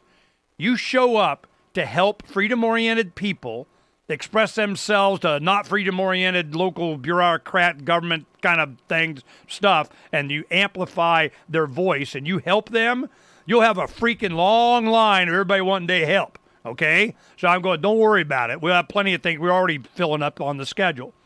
So I'm going, that is not going to be a problem. It's taking advantage of that opportunity and being out. Now, we distributed, at least 150, 200,000 DVDs during it. We just had these mass duplicators, and we just going, we're boom, boom, boom, boom, boom. Well, the people, they weren't worried about copyright. They wanted it out. It was all this 9/11 stuff, or songs, or clips, or movies, or JPFOs. No guns for Negroes, and no guns for Jews, and the gang, and all this and all this was where gun control came from. And we have a bunch of those that we do whenever there's some gun thing going on, which we're reproducing those again. So it's just so we can be creative and do whatever. But now with digital sales of everything, we really need to have our own store, our own hub, our own. So then Lynn Ulbricht was here yesterday, and we had her on. We did a podcast. She hung out for a day, and she's here in Arizona now. So we were talking, how do we do this? And I'm going, if one of these social media platforms, because I'm always screaming, I want my catapult channel. If I aren't able to have my little furry white kittens catapulted in the cactuses and you can't take the channel down, then I'm not free. Not that I do it, but the point is that if they can, they will threaten whatever they got to do so you don't put Christchurch shooting videos up or something. And I'm going, yep. Super Bowl time, when it's the most important, when it's really, and you're cut off, you're demonetized, you're censored. There has to be some place that's not susceptible to that. If one of these new platforms, like we got Jeremy Kaufman from Library, we have Bill Ottman of Minds, we have Kingsley Edwards of Float. Now, we work with a lot of these guys, and I'm going, if one of these would be to where we can put the investment there to be we drive attention to one of these platforms, all right, this is where the Liberty platform is. This is where we're able to do this and not have to worry about the man. This is where we're going to sell the yada, yada, yada, yada, and focus on that to help build that. Because it's not farce book, okay? So I'm going, which one is it? Well, what's the criteria that we would use, Jordan? What are you thinking? Well, all the platforms you just mentioned are all blockchain, and that's really the answer. Decentralization. I mean, anytime anything is central, there's centralized power in any kind of information platform. Eventually, there'll be some political bias and agenda that will shut down any speech that they don't want. So you need to have an open source platform, or at least a decentralized platform that can't be censored. That's what we were trying to do with Ben Swan with Isogoria. Yeah. You know, and you know, hopefully that will still happen. But that's the idea behind it. I mean, blockchain is the answer to that. Yeah, the thing that with whether it's blockchain or not, if it's a business, if it's not a protocol, if it's a business with a brick and mortar and a Delaware LLC with a brick and mortar in a somewhere of address of servers, or the man's got somewhere to serve a subpoena or a takedown order or whatever, that kind of takes away that blockchain thing. But I don't know what's available. I'm willing to do a stepping stone. And one thing that we did is that I wanted to make sure that, sorry, I had the video on the wrong thing. The one thing I wanted to make sure is that whatever we do and we push, that we have a decentralized file structure so that it can move. And that's what for the past few years we've been working on here in Freedom's Phoenix, and Derek's doing, is that I go, wherever we go, we need to have the back-end file structure in such a way that it can just plug and play on any decentralized platform. Boom, boom, boom. And right now, he's remapping the entire site to go on IPFS and pull everything over an article and reconstruct it. And he said it's going to be, his computers are whirring until the middle of January. This is going to take, he estimated, 10 days or something for it to go through all the stuff. Okay, cool, then it's done. But it's the structuring of the file system, and that's what I want to get to what we're doing when we do something like this, or a crowdsourced fund or whatever. No matter what it is that we do, okay, these guys have gone communist, boom, we move it over to here. And we always have it backed up on IPFS. And then the structure of that keeps getting better, because this is where it's going. I know it's going. And there's a lot of people all of a sudden, hey, Ernie, it's birds of a feather. It's, a law of attraction. It's what the bleep do we know? It's like over here, these guys are doing, and it all starts to coalesce, and we come together, and now we're off the grid. But there has to be a campaign from the Liberty community setting a standard for this stuff. Because if we don't set the standard and the way it doesn't show success in the way it works, it won't happen. And if it does happen, it'll just be another, blockchain link to the crown. Yay, I'm blockchained with a ball and chain to the crown. Woohoo! But it's called blockchain. That don't mean nothing to me. So I just want to... If you'll work with me on this, and we'll think about it, and the audience come up with it, because when you're going to have, at the peak of freaking Third World War, the economy going to crap, everybody's pensions, taking a dump, people out of their homes again, all of a sudden, quantitative easing 47 with a bunch of money pumped into it, inflation, there's going to be a lot of songs need to be written. Know what I mean? So if we're going to be on the road, it's an opportunity for us to do this again. And it's just a little forethought now in how we would structure this, hitting the road, I think will go a long way. And it gives us an opportunity, because I've seen the crowd, the Liberty community, do it over and over. If you blazed a trail, if you got an idea, they'll support it. And it works for a week. So then they do the next one and the next one. It's like they keep taking the signs down. We keep putting them up. I mean, it's just, that's how it works. But we got to have an idea. And a lot of this one thing, the creativity from the crowd, and a lot of the stuff that a lot of people, they just do it for free. I can't just put it out there. But some people, I mean, their life is their artistry, and I don't have a problem with them getting paid. And what is it? So you're saying $20,000. So that's our target. Demonstrate this. We do $20,000. We get a great album. We go whip ass, and that starts. That's just to do a professional recording. Now, a lot of people listening to this who do recordings might say they could do it for a lot cheaper in their home studio. Well, guess what? I'm not going to do a recording in a home studio. I'm going to go to an actual studio with an actual engineer with $high-dollar equipment, and I'm going to make it sound, like something good, not like something I did in my bathroom. And that's just to get something, a full album recorded. I've got about 15 songs I'd really like to do, but then you have to have a marketing budget too.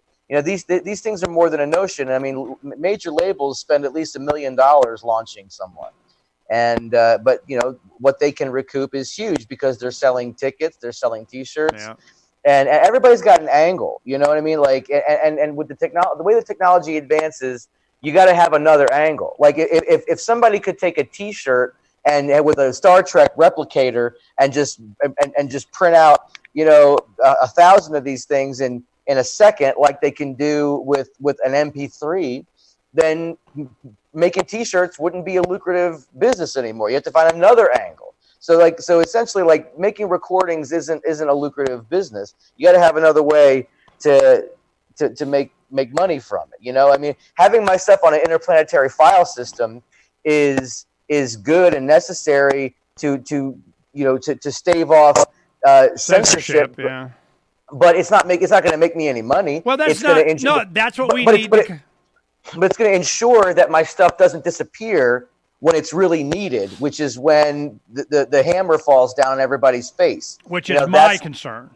Well, it's my concern too, absolutely. And I've actually given up this, hope that I'll make a bunch of money on recordings.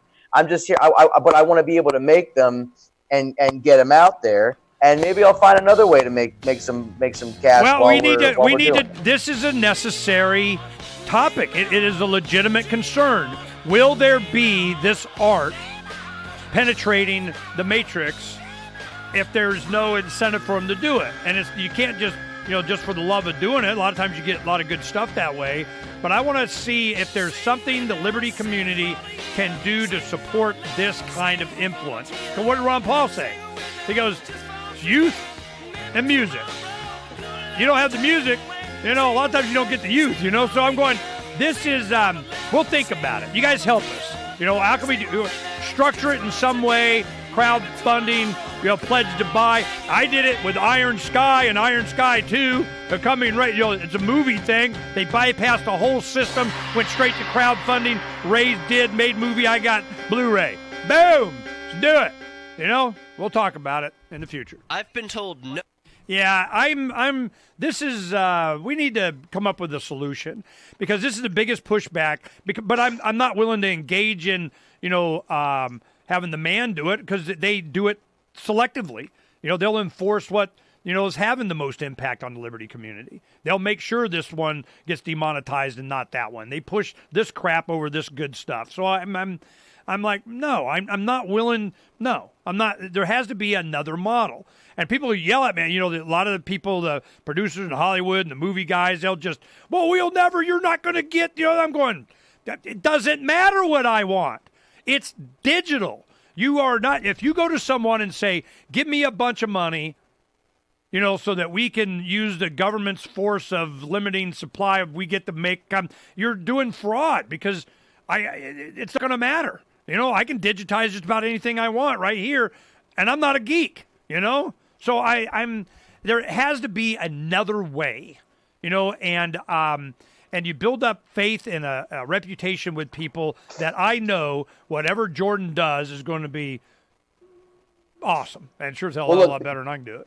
People have been talking about doing a blockchain system where you have you basically tokens and you can exchange those tokens for a song. Tatiana was talking about doing this years ago, but no one's done it.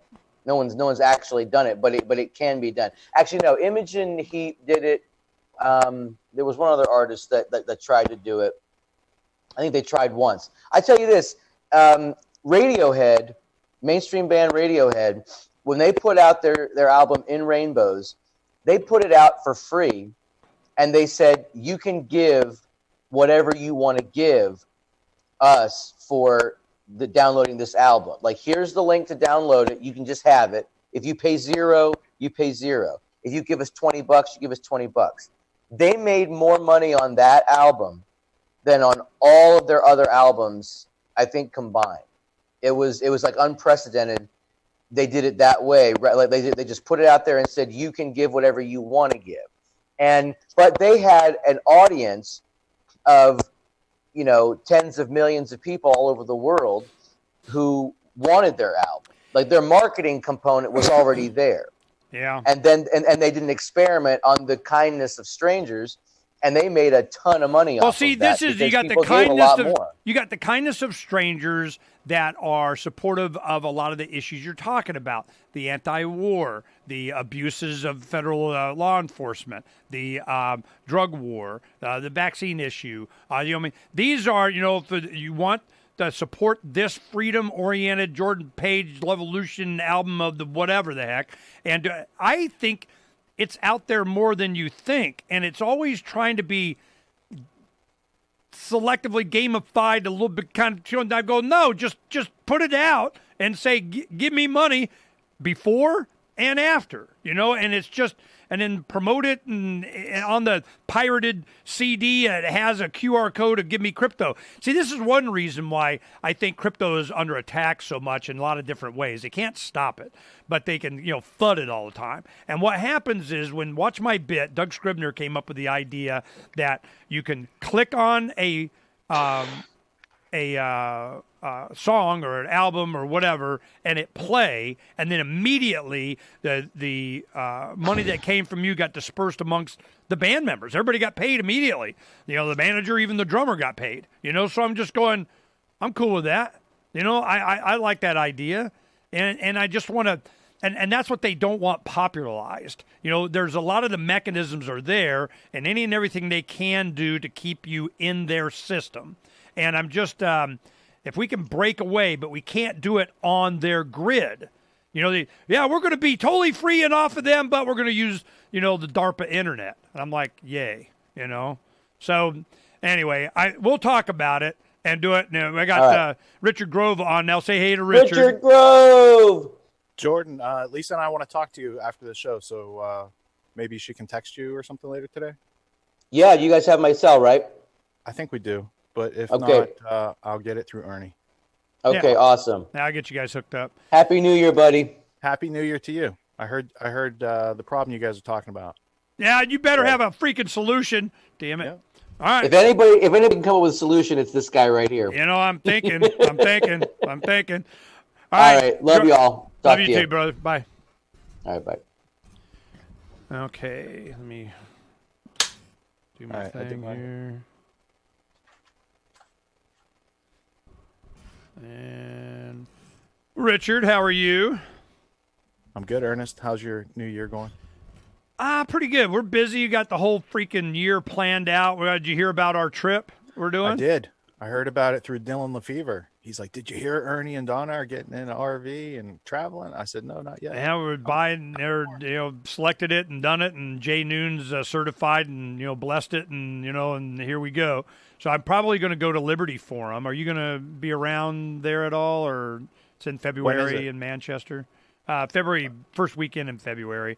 But anyway, so I'm going to go there and spend a few days and kind of check it out and do some customization, get a list of and everything that we need, because the bus itself was refurbed by a retired plumber, and from the close-ups and everything, it was high quality. Man, the boy had skills. Now Jay, of course, he wants to go NASCAR on it and put in a after cooler turbo exhaust, blah blah blah. It'll race uphill kind of thing. I'm like, cool, because get better mileage and stuff anyway. So I'm like, I don't want to be lugging, going 15 miles an hour up the hill, man. I don't want to play that game. But so he's making sure we're warp speed. But other than that, it's done. And Davi will be here in a week or so, and we're going to be designing the wrap for it and everything. And is Jay in Arizona with you? No, it was 15 minutes from him, south of Manchester, or around Manchester. Oh, right on. So he went, because when we were talking about this, you're going up there to hook up with the bus. The bus isn't with you. It's in New Hampshire. And it's going to stay up there and then work on it some. But there's some things I need to order and get with Derek on how to customize it for audio, video, putting a studio in. So all the stuff that you suggested when we upgraded here, a lot of that needs to, get shrunk down, probably smaller monitors, and put in. We got to talk about this later too. What is a game changer. It just arrived today. It's a HDMI switcher that plugs in as your webcam. Does it look like that? Yeah, it does. But this is I'll use the desk cam. When we're on a break at some point, I'll show it to you. But this is a brand new gizmo. How much did yours cost? 800 or something like that. Yeah, these are 300. These are super affordable, and I'm excited about plugging it in. It just arrived right before I came down here. Otherwise, I would have already plugged it in. All right. Yeah, we're coming in about 20 seconds. I'm really happy with this. Just real quick, I have a student that does vehicle wraps. So if you guys don't have, I know you have Davi that does the graphics, but Hey, if somebody wants to do the rap and help, and he make money, we save money, I'm all over it, man. I don't care. As long as, we can help. We've done different ones on like, Derek's bus and stuff. Here we go. The studios of Freedom's Phoenix, Ernest Hancock. Believe me when I say we have a difficult time ahead of us. But if we are to be prepared for it, we must first shed our fear of it. I stand here without fear because I remember that I am here not because of the path that lies before me, but because of the path that lies behind me. I remember that for 100 years we have fought these machines. And after a century of war, I remember that which matters most. We are still here! Today, let us make them remember. We are not afraid!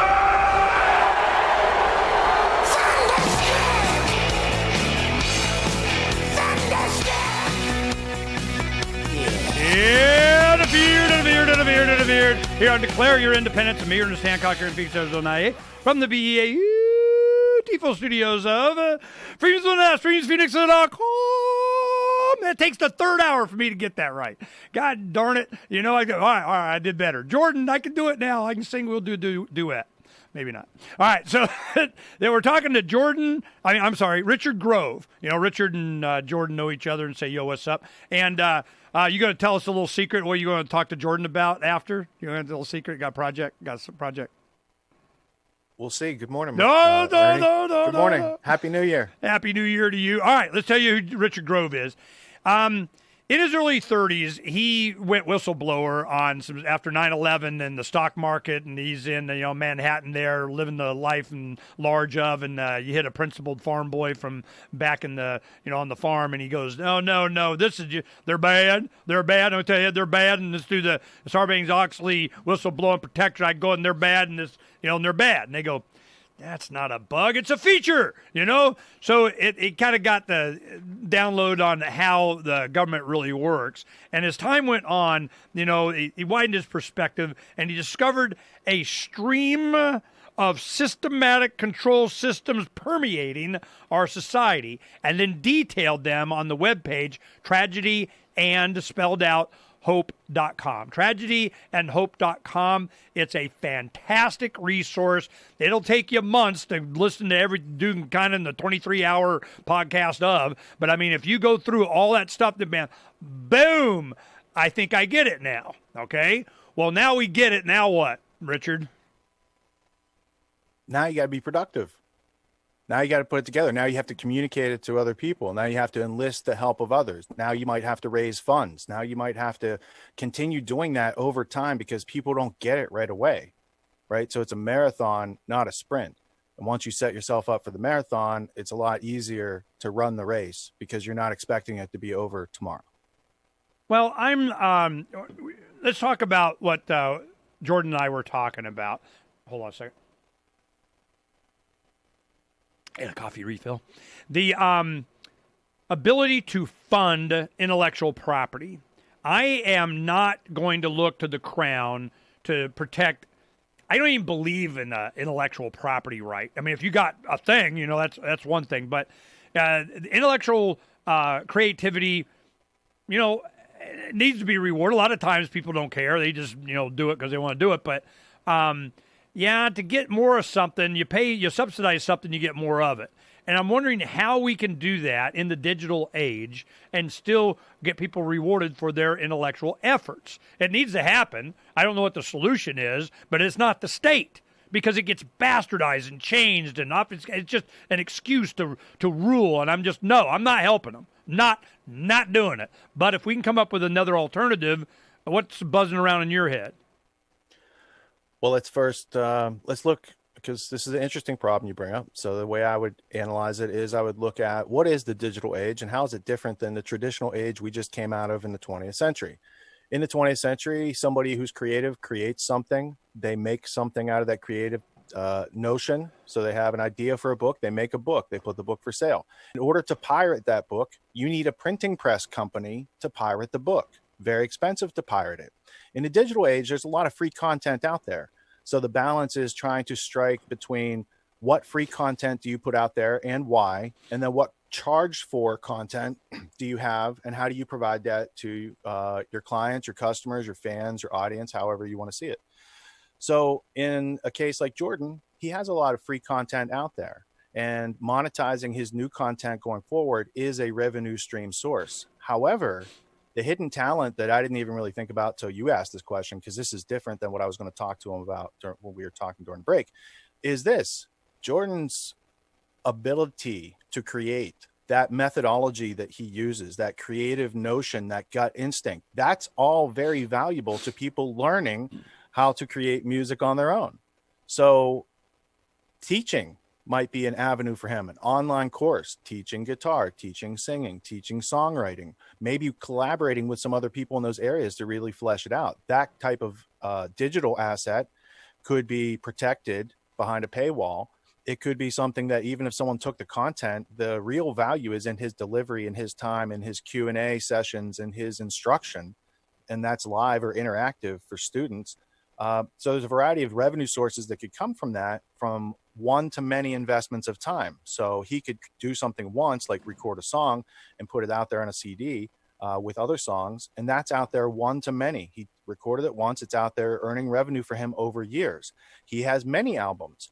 Those albums can be marketed, promoted to people that would be more likely to run into them, because that's the thing. There's great music on those CDs, but how is he able to market or showcase or communicate that to other fans around the world that don't even know about his music? Well, I don't know, right? Richard. Do you have such a mechanism, pray tell? Well, that's marketing, which he already does in person, but there's other ways to do it. There's also collaborations. There's other people who he has interests in. So someone like him who plays music also has a very high aptitude for freedom in order to create that music in the first place, right? Yeah. So there's like the people learning about it, the people who know it, and then the people who can make it into poetry. And Jordan's up here, right? So to be able to transition some of those skills or those knowledge sets or those ways to rein in his instincts and formulate them into focused, succinct, cogent communications, right? I mean, look at there's a lot of his work that is about real people, and so not you have a just structure for him to come ideas. up and he do scheduled classes of people wanting to be Jordan Page. No, but there's plenty of people who are already trying to learn guitar, and I know that he has some documents to that effect. But him presenting those documents in a series, maybe in video form, because people do this for free on YouTube, right? But they're just that's not an interactive level. It's the interactive, dynamic, intensive, immersive level where you learn, and that's what he'd be offering on the other side of the course, not just here's how to play scales and these sort of things. So the value that people have when they're educated to be able to showcase and illustrate those techniques to other people, that teaching aspect, that's also a leadership aspect. And these are two aspects that are like they're starkly absent from our current day culture. We have people who are experts in indoctrination. We have people who are experts on saying things, the meaning and substance of which they have no idea, but they're very convicted to it. But what we lack, what we need more of, what we can create within ourselves by working with each other, are people who know how to observe, think, listen, ask questions, find answers, and take action, and do that in a consistent manner to make progress. Your autonomy courses and so on, I've met some people that have gone through this at various different functions, and they're very inspired by it. And a lot of the times, I mean, I don't know, how many out of 100 or something, but certainly the people that I've met, they are motivated by the fact with the increase in self-confidence they get in their chest, because they go, yeah, and gosh darn it, people like me. I mean, whatever confidence you've given them or skills they have to take what they already got and go forward with it, a lot of times there's just a mental hurdle that has been placed, that's blocked, that's a psyop in our heads, that this Yankee ingenuity thing that used to permeate our society when I was younger, yeah, anybody can be anything they want in America kind of deal, until you get it explained to you by you didn't get your crown permit. This is kind of what I'm getting the impression autonomy has done for a lot of people. And I want to talk about that more when we come back, Richard Grove. And then, of course, how we're going to work together when we go on the road to promoting everybody kind of this stuff and be, express all the tools to everybody that's there. From the sixth letter of Captain Mark. A pirate's life is characterized by voluntary interactions. Unfortunately, the Crown presses everyone into involuntary servitude. Landlubbers believe slavery was abolished years ago, but the Crown still claims to own us when it crimps us into service against our will. Given sufficient ambition, it would gladly draft thousands of hapless victims to kill or be killed. It's simply slavery by another name. Landlubbers are routinely commanded to serve the so-called justice system in jury duty. But before you swell with civic pride, consider that how you feel is irrelevant to the Crown. You will appear as ordered or face punitive measures. The Crown insists that you participate in your own oppression. A jury summons provides pirates with a unique opportunity to obstruct injustices. A juror can vote not guilty, even if it's proven the law was violated. A juror can acquit for any reason at all, and not even a judge can reverse that verdict. Receiving a jury summons is basically winning the sedition lottery. But if you reveal that you know this during jury selection, you'll probably be dismissed. If the Crown foolishly crimps a pirate into jury duty, it behooves the pirate to conceal their intention to nullify unjust laws. If a master takes 100% of your labor, it's called slavery. But if they only take 50%, they call it taxation, a difference of degree, not of kind. Whether the Crown claims a fortune or a cent is irrelevant. Most of all, a slave owner desires contented slaves, meaning thoughtless ones that accept their bondage. These house slaves see no contradiction in being drafted in a war to end slavery or summoned to a jury to prosecute tax evasion. An ideal slave knows no higher call than the master's will. The Crown's highest ambition is that its slaves revere the authority that subjugates them. But the Crown does not own me. I will not surrender my time and treasure to the Crown's ambitions. Join the conversation at pirateswithoutborders.com. Are you Yeah, did you hear any of the show I did with Salente? No. When was that? A couple days ago? No, the first hour. And his whole thing was Iran, what's going on there. And I woke up to this. I didn't even know all this was going on. It's all over Freedom's Phoenix now. But, did you know what happened? The general they missiled? No, I don't keep up with any current events whatsoever. Okay, this is what happened. Yesterday, the head general of Iran was in Baghdad. He lands his plane. The convoy goes. 4 drone missiles hit his convoy, killed him, and some other military head guys of Iran, and boom, they're dead. So now, of course, Third World War or something. And so anyway, it's big news now. There's a lot of stuff going on. Show me your switcher up there. All right, so the difference between this and the one you have, because the one you have is, I thought the cheapest one was like $1,200 last time I checked, and before that they're like $20,000 for the whole the whole thing, right? So it was always cost prohibitive. So in the past, I've always had to film on real cameras and then edit that footage upstairs, and it takes like, if I do a 6-hour show, it takes like 60 hours to edit the whole thing and put all the cuts in and stuff, and the B-roll. So this is do it live. Press a button. Switches. So I'll have. Oh no, I'm hip. It's HDMI. I got I see you. I'm with you're already steps ahead because you got a bigger budget. So this is $300, and I've been waiting for it. I ordered it in October, and it was on back order because they just now shipped it to B&H. Well, what it was is I got when you sent me that list of all the stuff and the lights. That's when I got it. That's what I was doing. And then I want to show. Oh, I got to show you this one. This is B&H has a new 10 seconds payment. All right. They pay the tax for you. I'm trying to get it back to regular. There we go. You pay the tax, they'll pay you back instantly when you buy at B&H with their card. I was like, how does that work? All right, here we come back. 264-2800. 602-264-2800. And now, Ernest Hancock. Richard Grove, tragedyandhope.com. Get every little old thing there. We're talking about, a lot of stuff.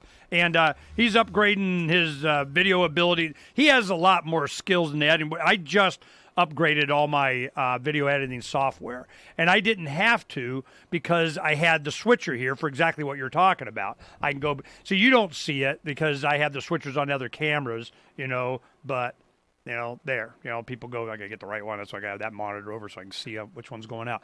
But the, I got 1, 2, 3, 4, 5, 6, 7 monitors within 3 feet of me. And I need to get this down to itty-bitty living space, for when we hit the road. Maybe you can help me out with that.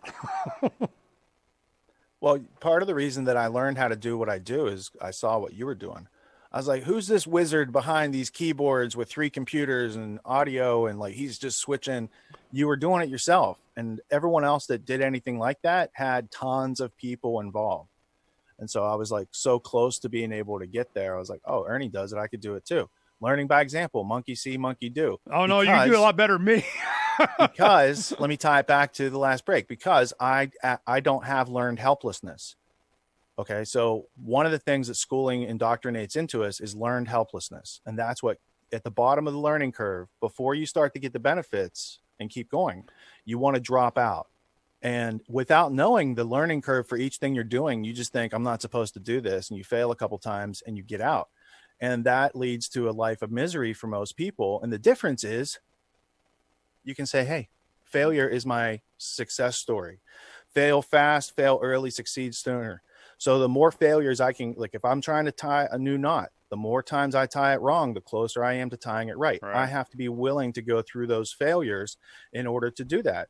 I've been teaching my wife and my son how to make fire outside. So we've made fire with char cloth and sparks and bird's nest and all these different accoutrements to bring fire together. But the lesson is it never works the first time. Or if it does, you're lucky, right? We've been practicing in the rain and the snow and things like this. So my thing is I'm going to fail the first couple times, but I'm going to learn the different from the properties and the materials, how to get that interaction to happen. It's the same thing in business.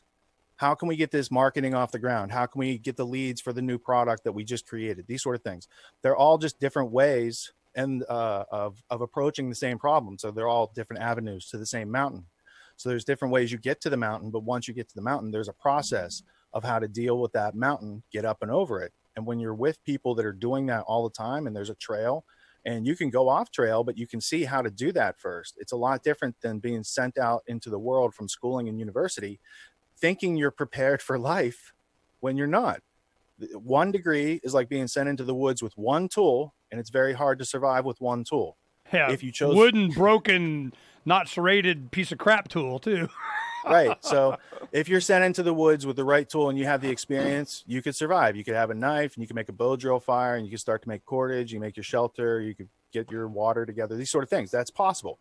However, for most people, it's a lot easier with like 5 key tools, right? And then you're not trying to do everything with 1 tool. You have a variety, and then it's just down to, once you have those tools, it's down to methods and systems, and then you're smoothing it, for lack of a better term. You're what I've been inspired with life easily. What I've been inspired by is they have a primitive living building, whatever. It's some, guy in the Philippines. They got several of these different channels, and they got a stick. They with mud and doing fire and brick and make and filter water and carbon. It's just, we're going to build civilization, one guy and some mud. And I'm going, this is awesome. And it's very inspiring. And, of course, sucks up a lot of your time, and they make $1 billion on YouTube. But, I am looking at this inspiration again that we saw during the Levolution years of 07, 8, 9, running there. And it was perfect timing, built right in to when the economic collapse happened. And I think a lot of people survived, certainly emotionally and mentally, from the understanding of what's what and what they can do. And it started this, kind of off-grid, tiny house. We can do it ourselves. It's not too hot, not too cold, not too hungry, not too thirsty. We can do it ourselves, kind of America thing. And I'm going, yep, it's time again. So we're going to hit the road. And we're going to focus, I'll just be straight up. This issue of vaccines, this mandate from the Crown, notions and potions for every and anything they can come up with. They're going to scare the crap out of you to do, and you're just going to take your into your flesh and that of your children mandated by the Crown. That never turns out well. Never, ever, ever, ever, ever. This is, are you freaking kidding me? So I'm going to go, and it's going to put a target on my forehead. I know this, but I go in, I'm not afeared, because I'm not afeared. You have to make a choice not be stupid, and we'll get security and all that kind of stuff on the, bus. But if they want me, we're done. But I need to be able to have the demonstration of not being afraid on even controversial issues like that. But it's going to be a lot of other issues. That is just a means to an end. Who is doing it? Why are they doing it? Well, that's what Corbett and Tragedy and Hope and Richard Grove are all about. I'm going, look, I need to be able to promote this kind of stuff and have experiences on the ground and help people express themselves, and it's going to be a major thing. I know this, and I'm not even timing it around the 2020 election cycle. We're not even starting until May, and we'll go a year. So it'll be after this next election cycle. It'll go into the next Congress and what they're doing and so on. This is a long-term thing. And I knew that Big Pharma, we saw it coming, years ago. I'm like, yeah, here it comes. So there's got to be something out there. And the Lovolution style is what I think is missing. And we're going to go ahead and hit it hard. And if you have guys in your autonomy that have the skills for a lot of these funding shops, digitized selling of the kind of on the road of doing, man, I got a job for them. Okay. So you need a landing page for your tour and some sort of shopping cart. Is that what I just sorted out? Yeah, we have a lot of this stuff and we could develop, but I'm looking for someone that, can manage it and take a cut of it and be incentivized to do it and make money. And because it's like with Jordan, if there was one of your guys or somebody's going, look, I got the skills, I just didn't have the confidence. I got the confidence from Autonomy and Richard. I can do this. I just need a product or a good, what was Jordan? Well, hell, they're going on this road. Sign me up, man. That's what I've been looking for. It's going to happen. It's just, I want it to be one of your guys first. You know what I mean? Well, I recognize that there's a lot of common needs out there among liberty-minded producers in the struggle for coming up with cash. So the opportunity of linking students with those skills up with the influencers who need those skills is something that we've already worked on, and we have a formalized way to do that.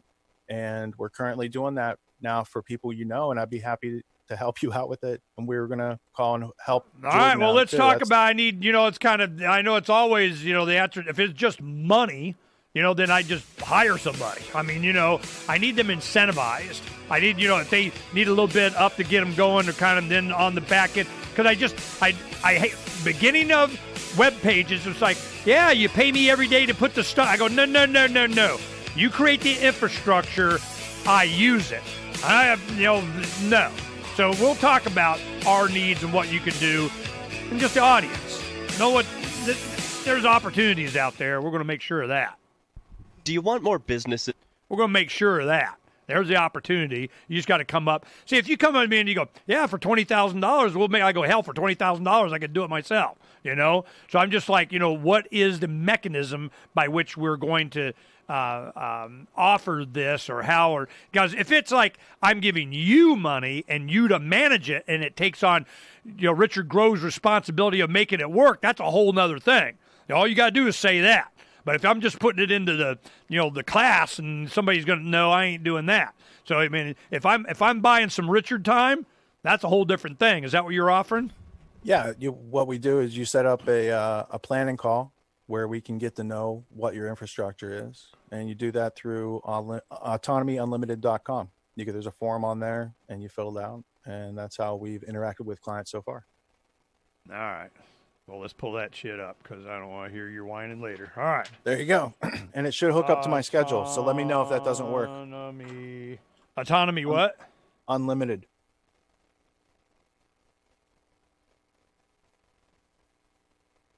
All right. See if I spelled autonomy right. That's part of the test. We weed out people who can't spell. Right. Woohoo! I made it. Hey, man, I would have got weeded out a long time ago, man. Okay. Performance analysis. Get $1,000 discovery call for free. That's the page, right? Yep. Okay. Now, what am I clicking on? There should be a call to action button. Call to action. Call to action. Call to action. Does it say call to action or? Well, how do you get that free discovery call? Is there not a button there? Get $1,000 discovery call for free. Is that what you're telling me? Yeah, click that. Call to action. Action. Fill it in. That's the button you Service want people to click. needed.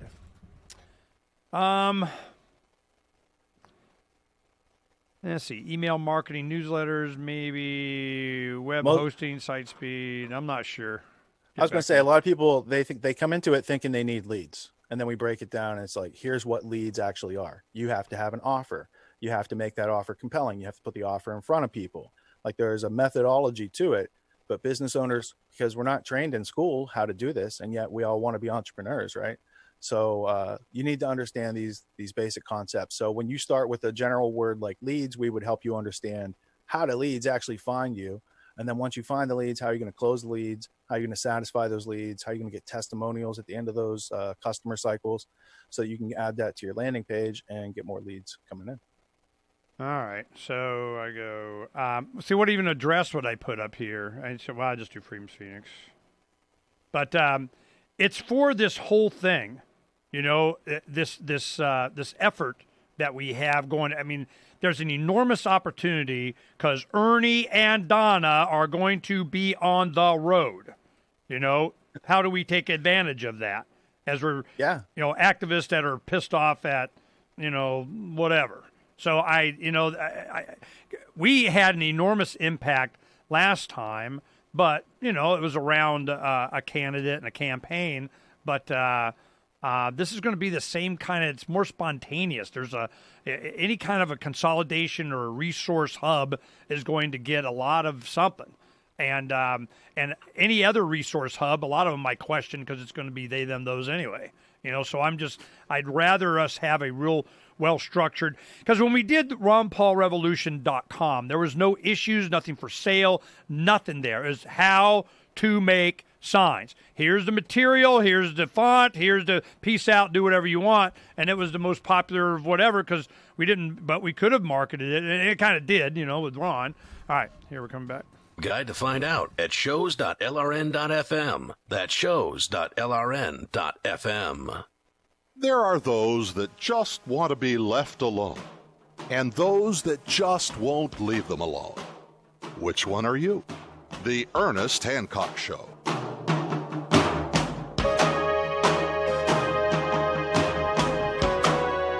Welcome back to Declare Your Independence. We're yakking it and talking about it, and we have Richard and I need to talk privately. We just do it with you guys because what the hell? It's a twofer. So we'll share with everybody.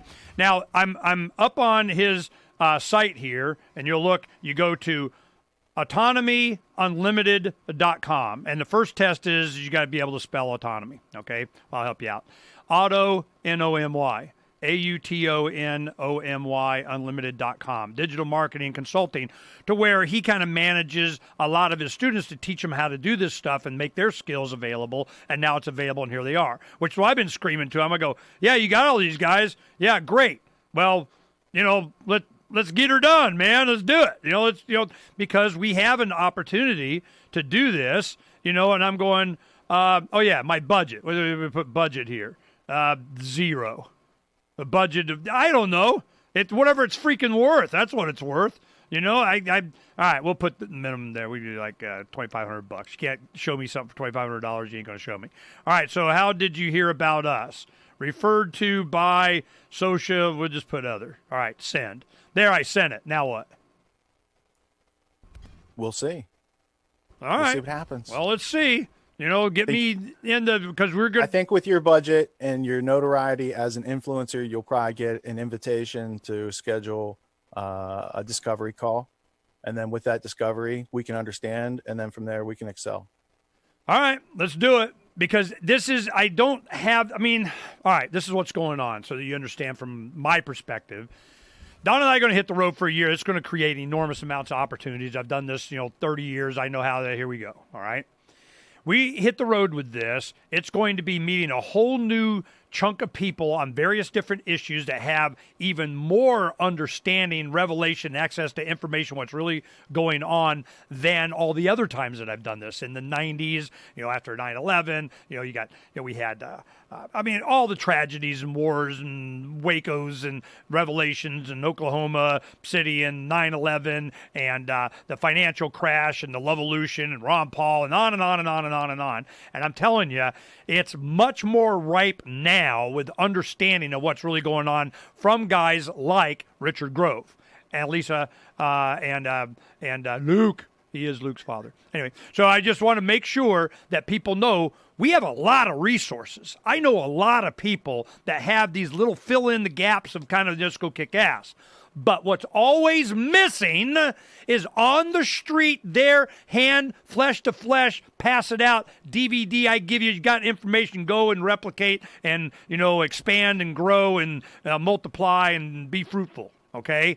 That's a good point right there. happens. Can we pause on that? Yes. Because I, too, want to see the things you're talking about to work. So why do people have these ideas and they sit around and they get paralysis by analysis? Because they don't know that they got to freaking actually burn calories doing something. Yeah, because they have provisional self-esteem. They're waiting to be told to go and do something. Their esteem basically is like, unless you're being told and instructed, you don't feel like you're doing the thing you're supposed to be doing. What Ernie's talking about is autonomous events. Like you thinking it's a good idea to make a sign. So you go to the store, you buy the materials, you come home, you go to the website, you figure out the font, you make the sign, you show up to the event, you schedule it ahead of time in your calendar. You let your friends know, here's some signs. I already made signs for you. And then you go and communicate with people face to face in a non-confrontational way, using questions to actually get the other side to think, because unless they think, they're going to be on stimulus reaction and you guys are going to end up in a brawl. So this is the bridge that has to be crossed, because public schooling has left us all we're all afeared of public speaking, right? Isn't that your lingo? Afeared, yeah. Unafeared, right? So being afraid of public speaking, being afraid of talking to people in small groups, being afraid of not knowing how to enlist the help of others. And a lot of times you do that by providing value and taking away their excuses and helping them to remove the obstacles. So all you have left is success. But until people have these leadership capabilities and take them back into their own communities, we're all going to see what we've seen in the past, which is like failed, fizzled out movements of people who have good ideas, but don't know how to take those steps forward, and learning the difference between the passive, inactive state and being active and actually getting things done in the world, being productive, working on the products that get you from A to B, right? Align the resources, do the work, have the product that gets you there. We're all at a standstill. We're like sailboats without sails, and there's no wind. So if you put a motor on those boats, you go wherever you want. We should all have the ability to go wherever we want, to say yes to the things we want and to say no politely to the things that we don't want in our life. A lot of times people need feedback, and they need that dopamine hit. They need to click, man. I go, how many people viewed? How many likes I got? That kind of crap. And the big giant, you want to get a download of dope? Man, you want to get dopamine? Boom! You actually see an idea or something that you participated in help come to fruition. A lot of people, that was the Ron Paul blimp. And a lot of people, they were so critical of that. What a waste of money. We could have blah, blah, blah, blah, blah. I'm going, yeah, but we got a blimp. It was so inspiring for a lot of people to have that blimp. And I'm going, it's not about, what you think it was effective. It's what the people wanted to do, and they did their little bit of it's done. Get over it. So the manifestation of it, that's what Donna and I bring to it, is that your idea, your material. I mean, I get a tragedy, and, we had the big on this bus. I specifically wanted this type, so you had these big bays underneath that I could pull out, and we have on rollers and racks and tables set up, and boom, I got all kinds of supplies there. What kind of DVD you need on what? Oh, what kind of music you need on what? What kind of books you need on what? Where do you kind of gotten here and books and stuff and Mises Institute this and Tragedy and Hope that and books of the kind of, something and a little bit something about something else, some bumper stickers and ideas and maybe a screening thing that we just pull it out and we just do a couple of screens just to show that we can. Any and everywhere we go to kind of, woohoo, we're going to do some activism. But I'm not about just going protesting and, on some corner or the news kind of, no. The time I do that, I could have passed out 15 gazillion things on, cars and mall parking lots at Christmas or something. There's all kinds of things that we can do. When you have somebody that goes, if somebody would do this, it will go, all right, we'll give it a shot. My answer is yes to everything. The answer is yes. How can I help you do your great idea of and then we'll find out. Will it work? I don't know. Maybe not. Maybe I don't think it's good. Maybe we tried it before, but maybe it's a different time. Maybe it's a different place. Maybe it's for what you want your grandmother to think about you and your mother-in-law. I don't care. If I always say yes and help you, then we find that's how we found out. Of all the great ideas that we had, there's probably 3 times as many that were bad ideas. We don't do those anymore, or we do them at different times in different ways. I already know the one thing that's always missing is somebody willing to do it on the street, to be able to with confidence and say, here, this is how you can help. This is how you can multiply your effort, your money, your resources, your time. This is what it's called, spontaneous order. And I have faith in spontaneous order. I have faith in you. I have faith in the people. That's why we're doing this. I'm not doing this, because I don't have faith. It's because I have faith. And I know I got faith that the economy and the dollar and something's going to go bad. And when it does, I want to be mobile and I want to be able to select and have a place to go and do and with a bunch more new friends on my side. So this is all about me. You think the only reason I do this is in my own self-interest, because I know the only way for me and my family and my grandkids to be free is I have to work hard and advocate it for everybody. If you don't do that, you're not going to be free, because they're going to come for you eventually, especially if you're a freedom-oriented thing. So that's what I need from your crew, is to take advantage of what I just said. We're going to be out there doing it, giving them a platform and a vehicle, and if it costs a little money and you need a little seed, a little something, but if they're not making money on this big thing that's exploding, then I'm not going to have time to babysit. I didn't babysit the Levolution. All I did was kept feeding it. How much can I get this to go? How many minds can we free? And now it's getting to how many lives can we save? It's bad. Third World War, Iran kind of pays. Oh, gotta inoculate everybody with notions and potions from the crown and mandated, but you gotta. No. Pays. We got to have grandma and grandpa out there expressing themselves in a lot of creative, little and unthreatening and non-risk ways. Pays. Bitcoin.com. Pays. All right. So when we come back, you can take the next segment. But you see my point. This is what's always missing. There's not, if somebody would only. Well, I'm the would only. Okay, I'm only in it. I'm out here. Here we go. We're taking it around. And we're doing the show live. We'll still keep doing the show. We'll still have Freedom's Phoenix. We'll still have Pirates. We're going to promote all the stuff in the spontaneous order of, decentralization of everything. And how can I help you? If it takes a little seed and we need a little something to, build up the infrastructure to help whatever, fine. But if it gets too much, hell, I just, Derek get an assistant. So I'm sure Derek's going, yay, I need more crap. But, Davi's coming around the 15th of January, and he'll be here to the end of the month, and we both leave, and I'm going to Liberty Forum and say hey to the guys and check on the bus and everything. So while he's here, we're working on artwork for this. So that might be something that the guy's interested. What do you title it?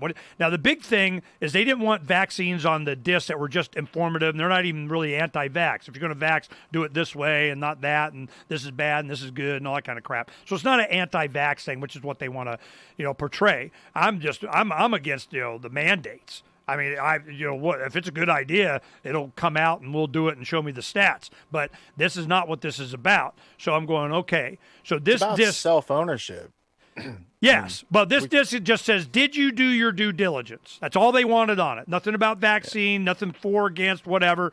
So I'm like, fine, we'll do that first. I'm a little bit more, in their face, but I can see why doing this now, because this first round, this first salvo is like, look, man, we're not, this anti-vax. It's just truth, man. Not at all. I think vaccines are a brilliant conception by Louis Pasteur, and it helped to defray rabies, which is a real problem in Eastern Europe at the time. There's a whole bunch of things that went on. Those are good ideas. I don't agree with the corporations who can't be held liable, who don't do double-blind tests, who government just mandates it under law. That whole thing's really suspicious to me. Suspicious? That's evil. That is just evil. That's a judgment. Evil is the judgment. Suspicious is how you start the thinking process.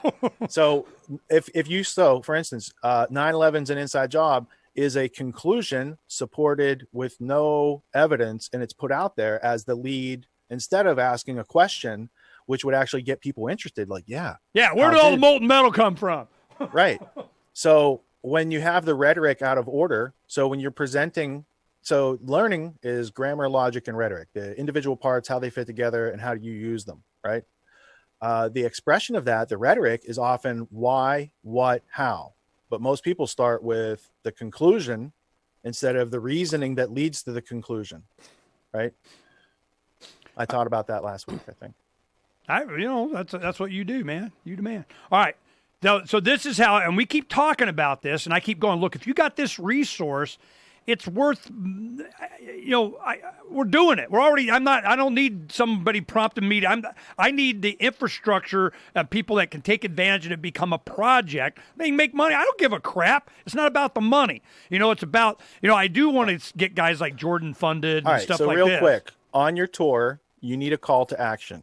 I would suggest the call to action is something like everywhere you stop, go to this website, download this packet of whatever you want to give them for free. That's your lead magnet. And you build your email list as you go around the country, giving away this free, valuable stuff so that later you can come back to them when things happen. It's an email capture to give them the thing. Okay, there you go. You got to have an offer on the front end that's attached to something valuable that's free and downloadable. All right, waiting on you now. Let's do it. See, we keep talking about this, and I'm freaking on the road, and let's do it. Ernest Hancock. Yeah, there's something going on. Richard and I, you're on the stream. You're yakking it. The archive, you'll get the whole thing. Man, whoa.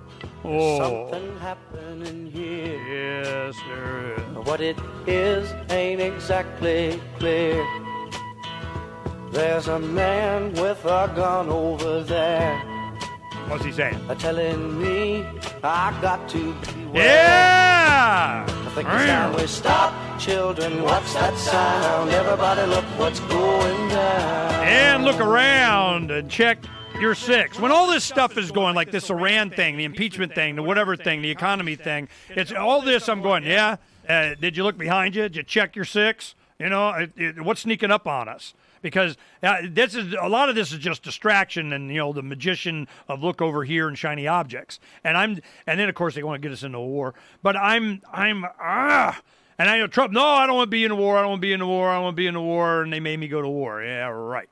So this is. I can't. I know I got a lot of stuff to do. I know we got to get ready. We've already within a week of us deciding to do this, boom, we put everything in play, rock and roll, and we got to start now. Here comes the shipping containers for us to start packing in and getting everything ready, and we're starting to get excited about getting trimmed down so we can focus on this. But I need help. There's a lot of, I spend a lot of my day driving and going to places and doing the activism and training, but how much back end I got to do? I got enough to do with the show and editing and the video and putting it up and posting and all this stuff on Freedom's Phoenix. And damn. So I'm going to need infrastructure and help, but it needs to be in such a way that, we support. That's one other thing we were talking about, Richard, is what platforms are we going to use? And Lynn Ulbricht was here yesterday. And we were talking, I'm going, if you could find one of these blockchain freedom oriented that's going to be and not susceptible to the man, which, they all seem to be are, I'm going, if it's Minds or Float or Library or a combination of all of them or something, the liberty movement is now over here where it can't be taken down, which is what our IPFS thing is about. But there's other platforms. We just have that as the backup for everything. But I'm going, all right, so we go to... Which ones are you using? What, you got a social media that you're fond of? No, because Yeah, I mean, I deal directly with individuals, and I take the social media out of there. I use social media as a way to introduce to new individuals, but most of the content that I provide for my subscribers and my students is direct, it's behind a paywall. So the value is there, and it's protected from being taken down at any time with no good reason. Yeah, as far as Bitcoin and IPFS, all that stuff, it's all good as long as we have electricity. And when the entire Liberty community is like self-reliant with solar and they can't take away electricity, then I'd be interested. I still don't understand, and I don't like the things that I don't understand well enough, right? There's a lot to any of the cryptocurrencies that goes beyond me. So when electricity goes away, it's not useful. And when electricity's here, it's kind of a higher risk because when connectivity goes away. I mean, this internet it doesn't matter if you got electricity if you can't get on the net. But then taking it full circle back to coming out of the break with Buffalo Springfield, and for what it's worth, what you're trying to do right now is enlist the help of others. So you need to paint the vision of what does it look like on the other side if they come to your aid and help you with this endeavor. What's in it for them? And if you present it from that angle, then helping Ernie to get that thing is more of a, oh yeah, that's a done deal. You know, it's a little bit different attitude. That's how normally, but it's kind of a little bit different the way we do it. It's not that I elicit the help of others. I'm offering my help to them. You know, I'm going to be here and we're going to be doing this. How can we help? Because that's where the spontaneous order comes from. Of cooperation, right? A convection current of cooperation. I'm an ad. You know, woohoo! Ernie's here, and we got to, fund his crap. Ernie's here, and we got to give him some. Ernie's here, and we got to go, the offering plate. Ernie's here. No, that's not how I do it. I show up, and I go, woohoo! Ernie's here, and Donna, and there's a big, giant ad to whatever the hell it is that we're doing, and somebody's going to notice something about something. I go, yep, that's what we're doing. So that is what we offer, and it's an opportunity, and that's where I think we get the spontaneous order. Now, part of that is okay, we get your email. The bad guys got it. If you actually even go and send or listen, or they know anyway. So I don't know. I think it's what Barry Hess always said. He goes, he's a candidate libertarian here. He goes, we're in a Vujade moment. We haven't been here before. So I'm going, I think we're in a new opportunity. Do you get that feeling for 2020? Well, I get the feeling that there's a lot of things going on that are already in motion that they'd like to bring to a crescendo in 2020. Yeah. So that's but we have opportunities too. Yeah, the trend of current civilization is like this. Nothing's being maintained. Nobody's being educated. People are being indoctrinated and controlled and turned into slaves. However, on the other side, on the uprise, is an increasing appreciation for being outside and talking to people in person and getting away from electricity and having internal skills between your ears that can't be taxed, confiscated, you can travel with anywhere and you can't leave home without it. Those types of things are a new type of currency. It is a new area that is not yet I tell you one thing that's going to happen. I go to people and they're going, well, if I don't vaccinate my children, they can't go to school. And they mandate that they go to school. Child Protective Services are going to, yada. I mean, there's all these, you got to have solutions. It comes back to who owns your body, which is a very fundamental question. So it comes back to the vaccine topic. It's not about vaccines because that's just a method of putting a chemical in your body. Yeah. Do you own your body? And the firearms debate is, do you have the right to protect your body and your family and your property?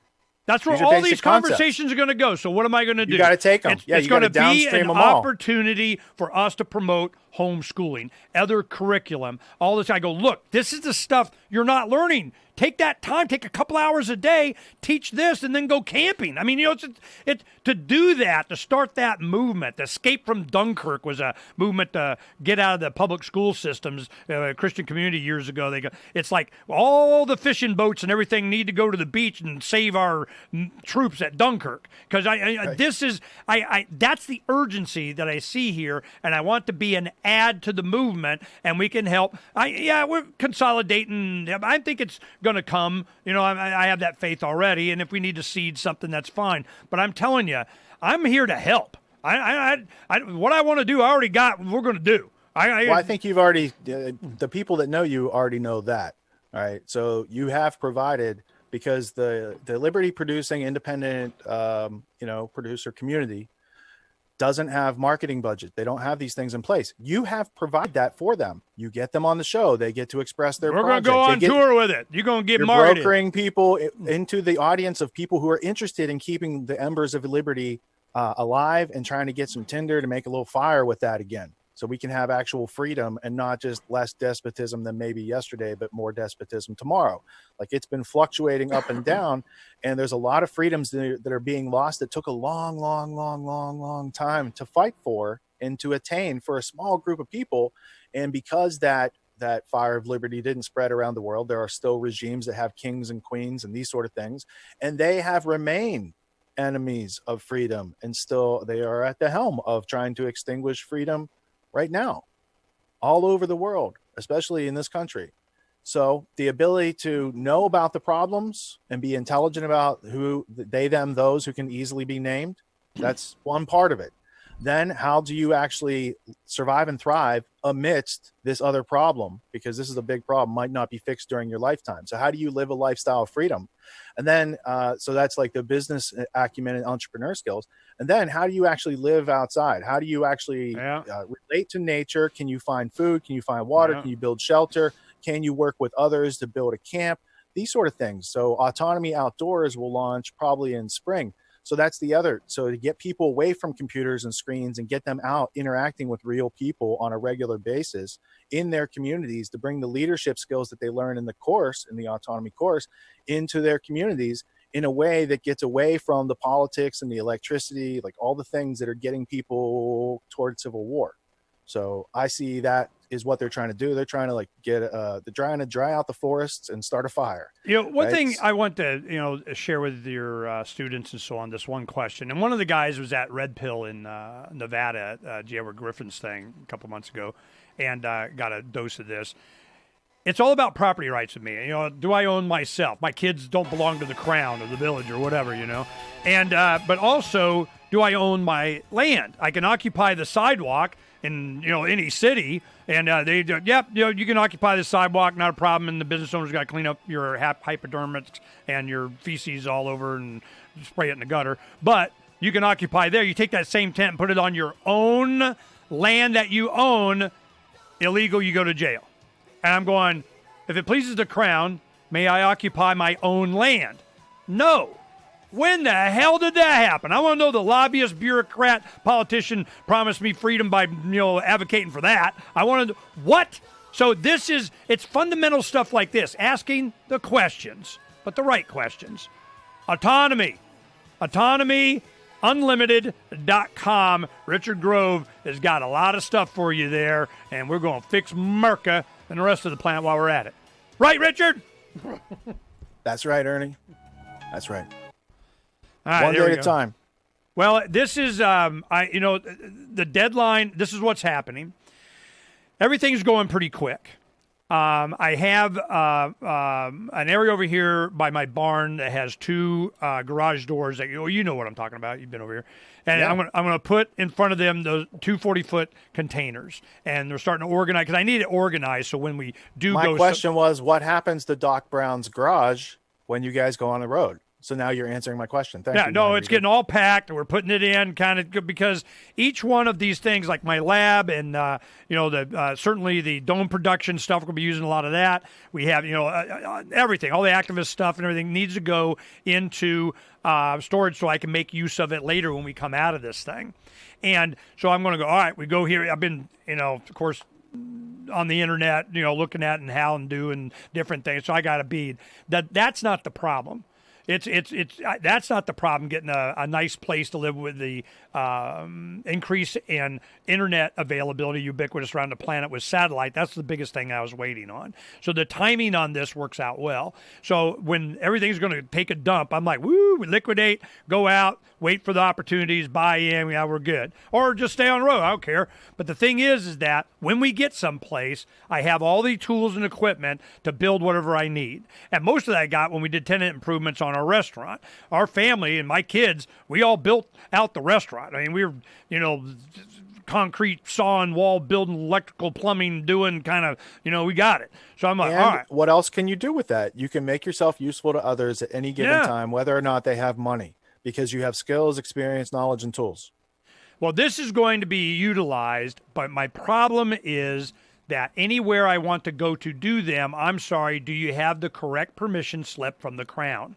And I'm going, when did that happen? How did that happen? Who originated that? And then anytime I scratch the surface, it's all, building code United Nations crap. And I'm going, what the hell did that? And a lot of people don't know that. All these building codes, where do you think they come from? It's a United Nations thing. And I'm going, what? Why? Well, of course, now we know why. It's because, it's sustainable development, where you get to build and how and who gets to say so. That's what they wanted. That's the they, them, those. All the stuff in the secret handshake club guys that you do on, you look back in the progressive era after the Civil War, you can see this mindset start to come in. It was all that socialism. They think, well, when did socialism take hold? It's a gradual thing. It's just you delegate more power to the Crown. So I'm going, this is what I'm looking for. Now, so far, the only places I can see that they don't do that is places in Missouri. But, that's just, of interest. But as we go around the country, it's this kind of thing. Is it just going to be nomadic, rainbow people if we live in the forest and then move every 2 weeks or something? I mean, what's it going to be? Grapes of Wrath? Big, Model Ts with, their bed on the top? What's it going to be? It's going to come out like this kind of stuff, and we need real solutions. And the real solution is more freedom. It always is. Leave the people alone to the point that they're what? Going to do it seasteading, bottom of the ocean, top of the ocean, in orbit on Mars? I mean, what the hell we got to do? And that's what's always driving people to the new lands. It's always been this collective government of the Crown pushing everybody to the outskirts. Well, there's not any more outskirts here. So I'm going, all right, we got to fight back. And I go, where do we go? All right, let's go to another country. You can't go anywhere. It's like they are forcing generation next, and there's always a generation next. This generation next is going to have to fight. And whatever, at least be ready to. And what's going on in Virginia, they're going, nope, we're going to take all your guns. What? Are we going to have another North Bridge?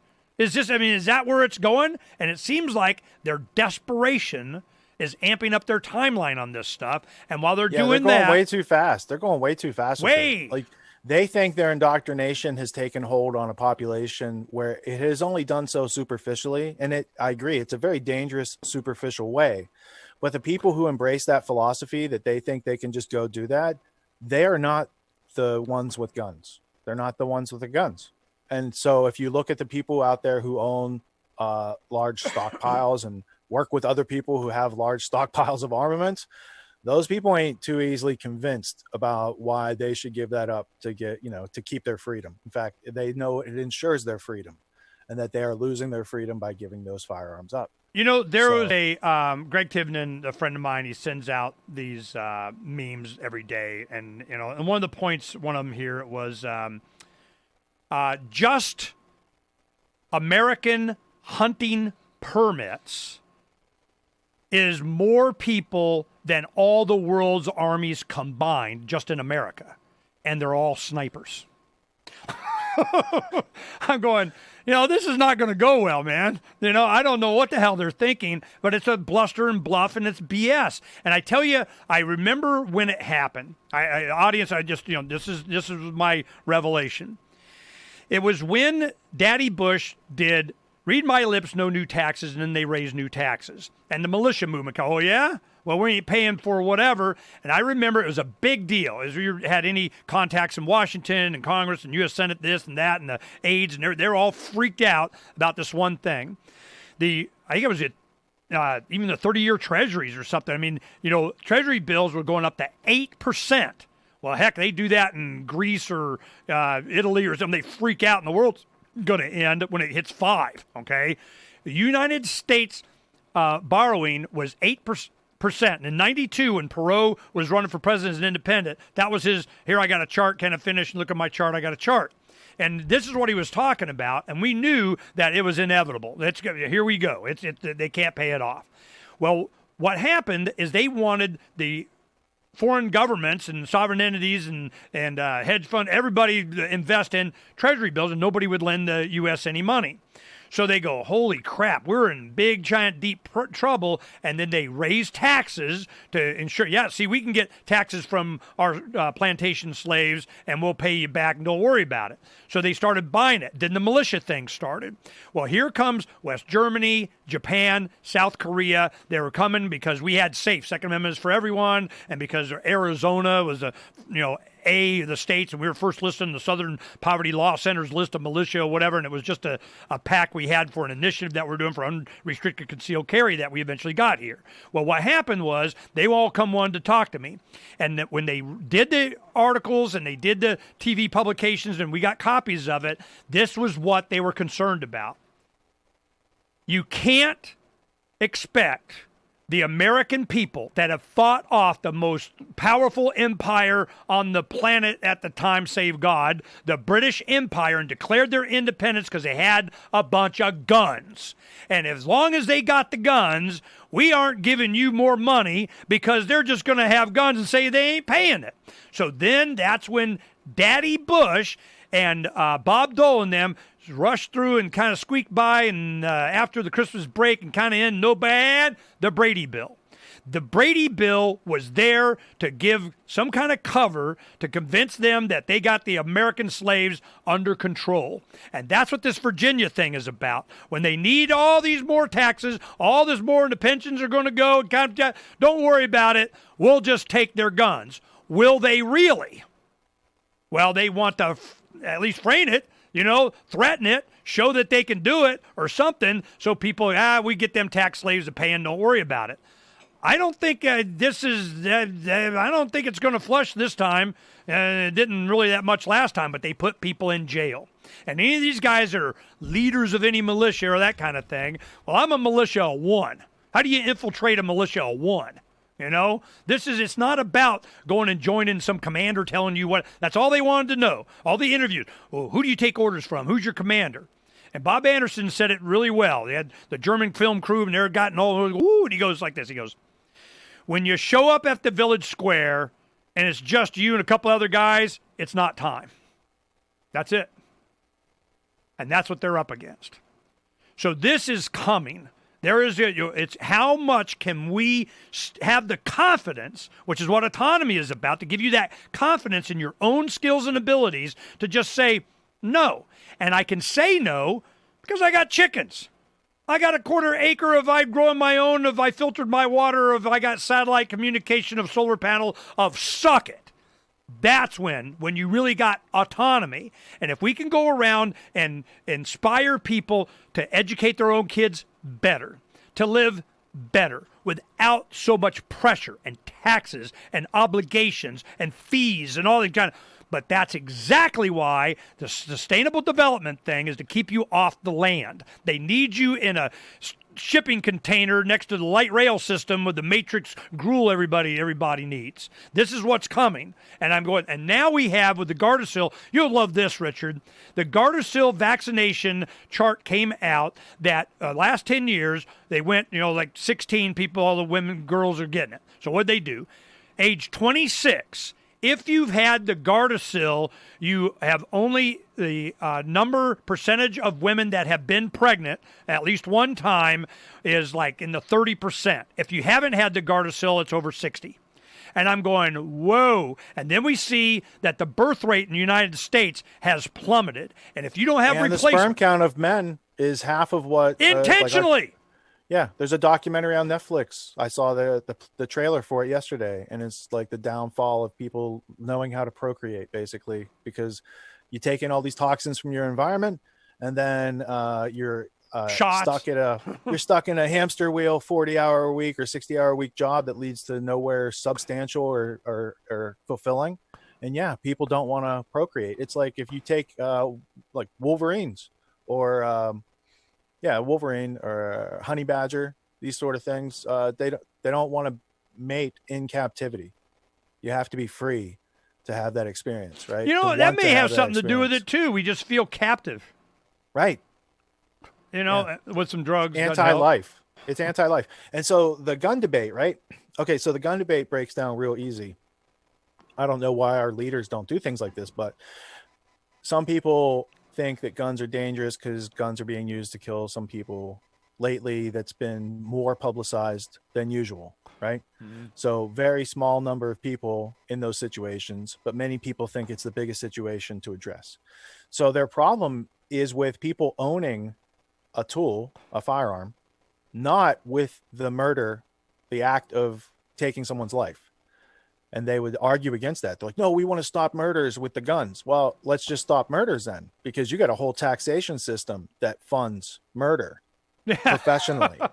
So are you concerned with murder, or are you concerned with some people who know how to use a tool that you don't know how to use? Maybe you should just learn how to use it, and then you would also want to attain and retain and maintain that tool for your own liberty.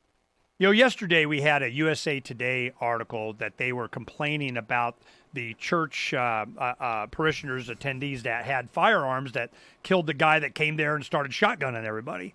And their whole thing was that, well, thank goodness, a good guy with a gun was there to stop the bad guy with a shotgun. Like, oh, I can't believe that they had guns. What? Why? Just, all right, you guys just keep saying stupid stuff. Of course, they'll go, Ernie, why did you put that on the side? Are you kidding me? Of course I'm going to put up USA Today being stupid. It's just, they want me on parade. You're putting up a big mirror. Yeah, you're putting up a big mirror, and not everything you see in that mirror is you. Yeah. Well, I'm hopefully your students and listeners and people of this show understand where I'm going, because we have a lot of resources like Jordan, like Richard, and Gerald Salente. The only reason we didn't go visit him last time is like 2-hour drive away from when I was back east and we couldn't make it. But I'll make a point to stop by, and I want to see his colonial digs there. He's real proud of. And I'm going, this is going to be, I'm really interested in this. I'm looking forward to it. There's a lot of work that needs to be done getting up and prepping for, but it's for the right reasons at the right time and the a good way. I don't know how much better it could be. You got to go face to face and do this. And I'm willing, Donna and I, and it's for our grandchildren. Donna is very concerned about us being away from the grandkids. So she wants a lot of trips back. She may be flying back and helping. We got, go to a bunch of soccer games. But, we don't want it. This is all about our grandkids and kids. So we don't want to cut them out, because that's the whole point of doing it. But after this time, will my grandchildren, will your grandchildren, will your children be better off of the efforts and things that we're coordinating with our friends like Richard and Lisa and Jordan and a lot of other guys that we know, and Derek and Davi and Free Talk Live and LRN and, the Freedom Phoenix Pirates and all that guys. We're going to focus it towards serving the individual activists that are just now starting to become aware, and they don't know where the tools are or the self-confidence to get out of this system. Because they go, oh, solar is so expensive, and there's little kids, mining cobalt and whatever kind of something. What I go, all that is not even my concern. My concern is, does it free me? And of course, there's alternatives to that, and they're coming up with, you don't need the little kids. But little kids are probably like, hey, man, I had a job. What the hell? But I want to have to where the autonomy from the electrical grid, that's what I'm looking at. Can I have enough solar power? Well, this bus has a 7-kilowatt generator. I'm like, holy crap, with an inverter, put enough solar on the top of that thing. Hell, I can go and live in a house with that as my power station. That's what I always wanted. I'm going, oh my God. Mobile power station. Yeah, mobile power stations. It's a mobile power station with a bed and a kitchen. Are you kidding me? And I get now, satellite do you still have internet. that trailer? Boom. Do you have the trailer, the solar trailer still? Yep. You should drag that behind you around the country. Yep. Well, that's one of the projects. I need to get out on my own land, away from and I already know the domes I want to build and the orientation of kind of the solar tracking of the sun but where do you go where the man, you're not allowed to do that. Hey, we're going to build that dome at Porkfest this spring? I don't know. That might be something I could do. We could just take it, with the Sounds butt. like I go, J Noon project. Yeah. I did not think, see what Richard is talking about. Doesn't he live in a dome? Doesn't he live in a dome? Yeah, he does. Big ass dome. I mean, this is freaking, no, that's not even in the same category. What Richard's talking about, when we were up at Porkfest this last year, Crosby, the owner of it, and I'm saying, you know what we'd be willing to do? What if we took one of our domes here and we tested it out and practiced and we kind of covered it and did and kind of in the model of and we leave it here, and then when I come up, that's where I stay, and the rest of the time you can rent it out and I don't care. And he goes, okay. So I'm going, okay, let's do that. So maybe I think we should cover it with hempcrete. Yeah, Also hell yeah. Chandra. There's all kinds of techniques that we've been going over that might be something we could do. Yeah. Because once I come back here, I could just load it up the butt on the next trip back because it costs $5 billion to ship this stuff. Or we relocate the stamp press in like Missouri, so we'd be centrally located to do a lot of this because the shipping's what the problem is. But the stamp press makes it go really fast. Without that, it's a pain in the ass. So, yeah. That could be something. I could go on a traveling tour. Later on, I'd be like with my trailer and the solar kind of the pool, with my Cybertruck.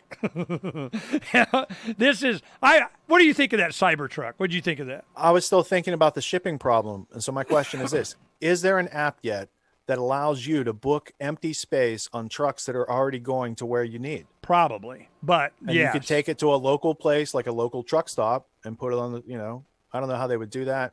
There's be safety concerns, security concerns. Well, I'm for it. It's like, it's $100 in gas for a guy with a little whatever and put a dome in the back and he's traveling across and he got his gas paid and done.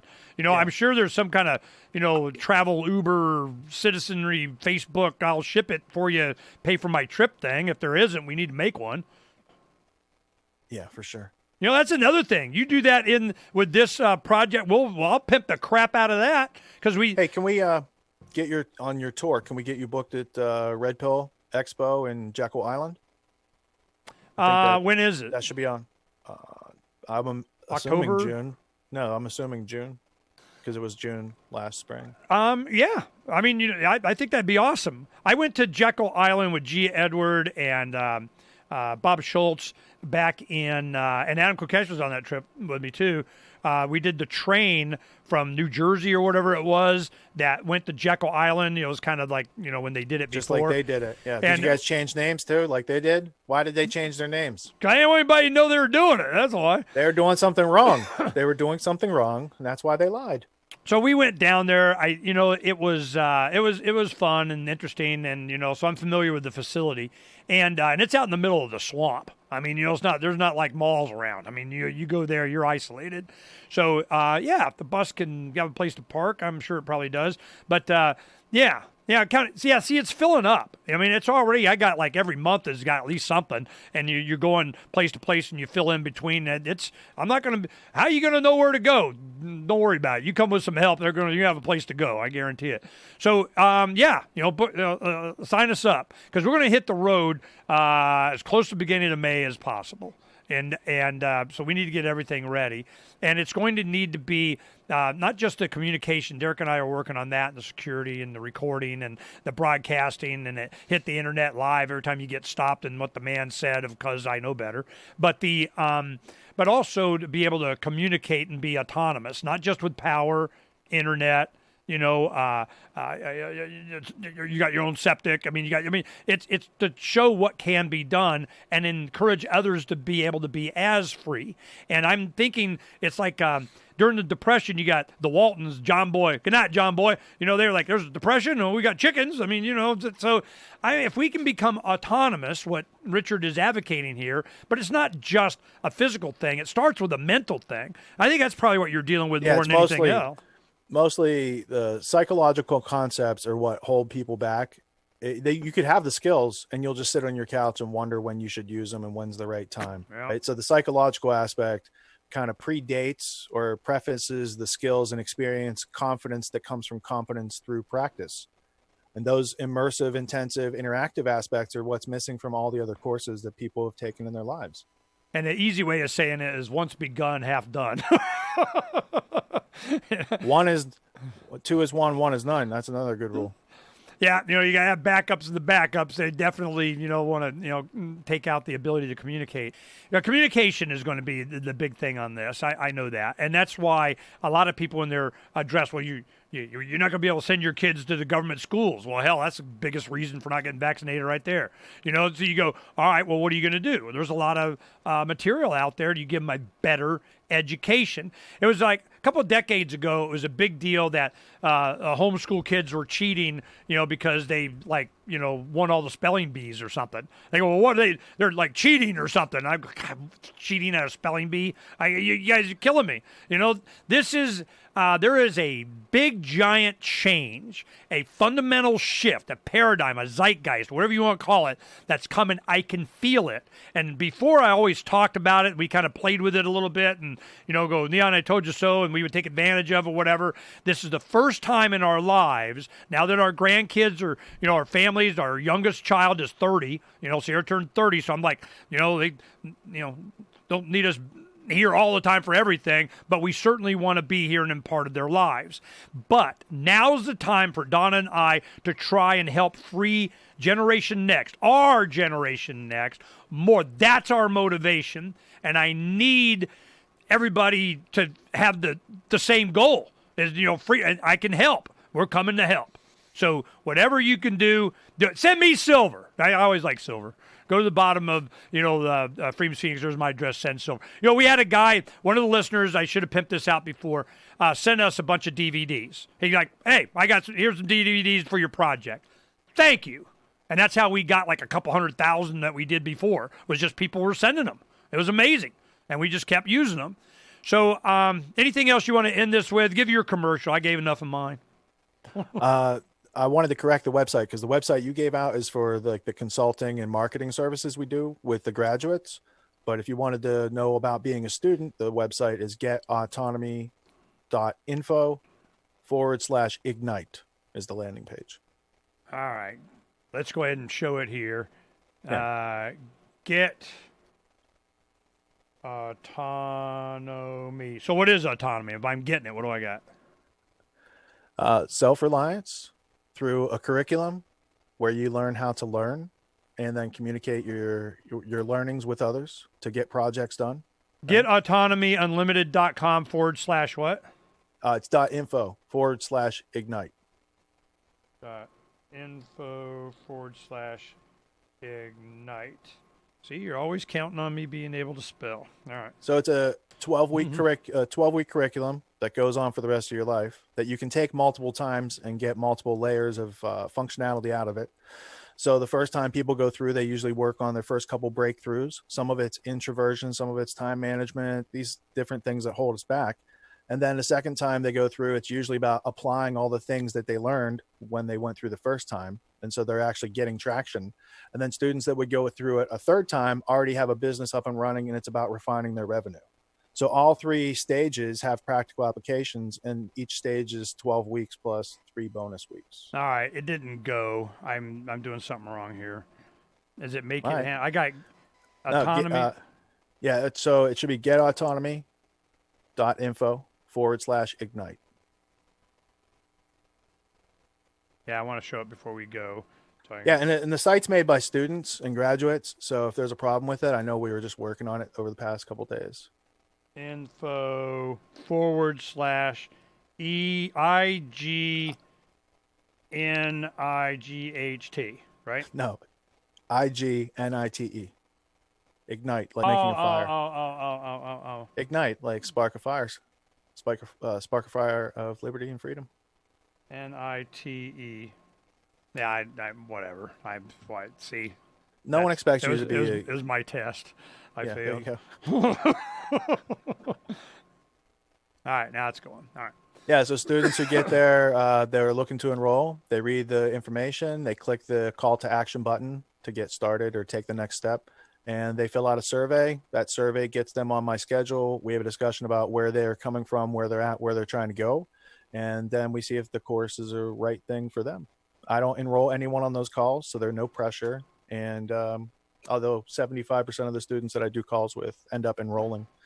So there's a good offer on the other end of the line. All right, very cool. Well, this is when you first started doing this, you had real success last spring, and people sign up because they love them some Richard. I'm going, well, this is going to create a bunch of freaking yeehaw I need. Well, let's do it. I've been screaming to us to work together on something like this. I just need a clear way of what I'm going to get for how much to do and what I got to do. Because I'm like, look, man, I need the result of this. I want to be a user, not a. I'm already out doing it. You need it yesterday. You need it yesterday. I needed it yesterday, months ago. All right. So I'm sure we got some students that can help you out. AutonomyUnlimited.info/ignite. No. You got the two websites mixed up now. You're creating a puddle. All right. Getautonomy.info/ignite. Okay, I don't need the unlimited.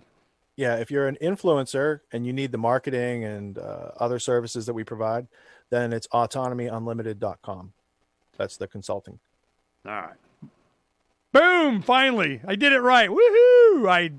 I got a D. All right. So this is actually, not being scared of failure and continuing to persist is the hallmark of success. So you actually just demonstrated what people need to do to get through in life. Yeah, you just keep doing it. Don't stop. Yeah, you don't stop. You improve along the way. Me now, having such a good time. We're out of control. Okay, this is give you everything you need to learn for lifelong success in 12 weeks.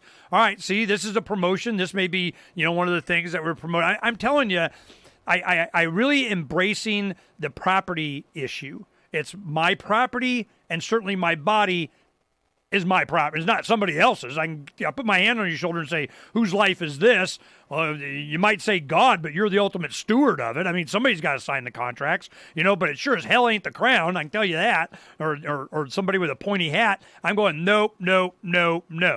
So this is, I think, what we're going to be doing is the most dangerous thing to they, them, those. This is the danger. This is what they're worried about.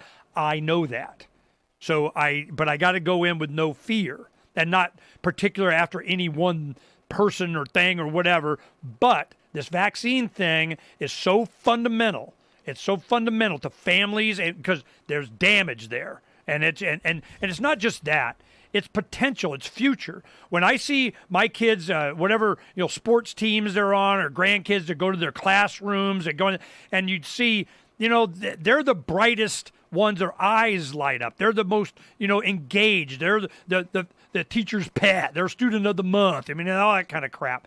And it's because they haven't been polluted. And you may not see. You don't know what that child would have been capable of. You don't know because what they did in the beginning. And they want to do it from the beginning so that, and then all this SIDS, sudden infant death, my butt. They got killed. I just, a lot of them. It's a sense of urgency that I have for this.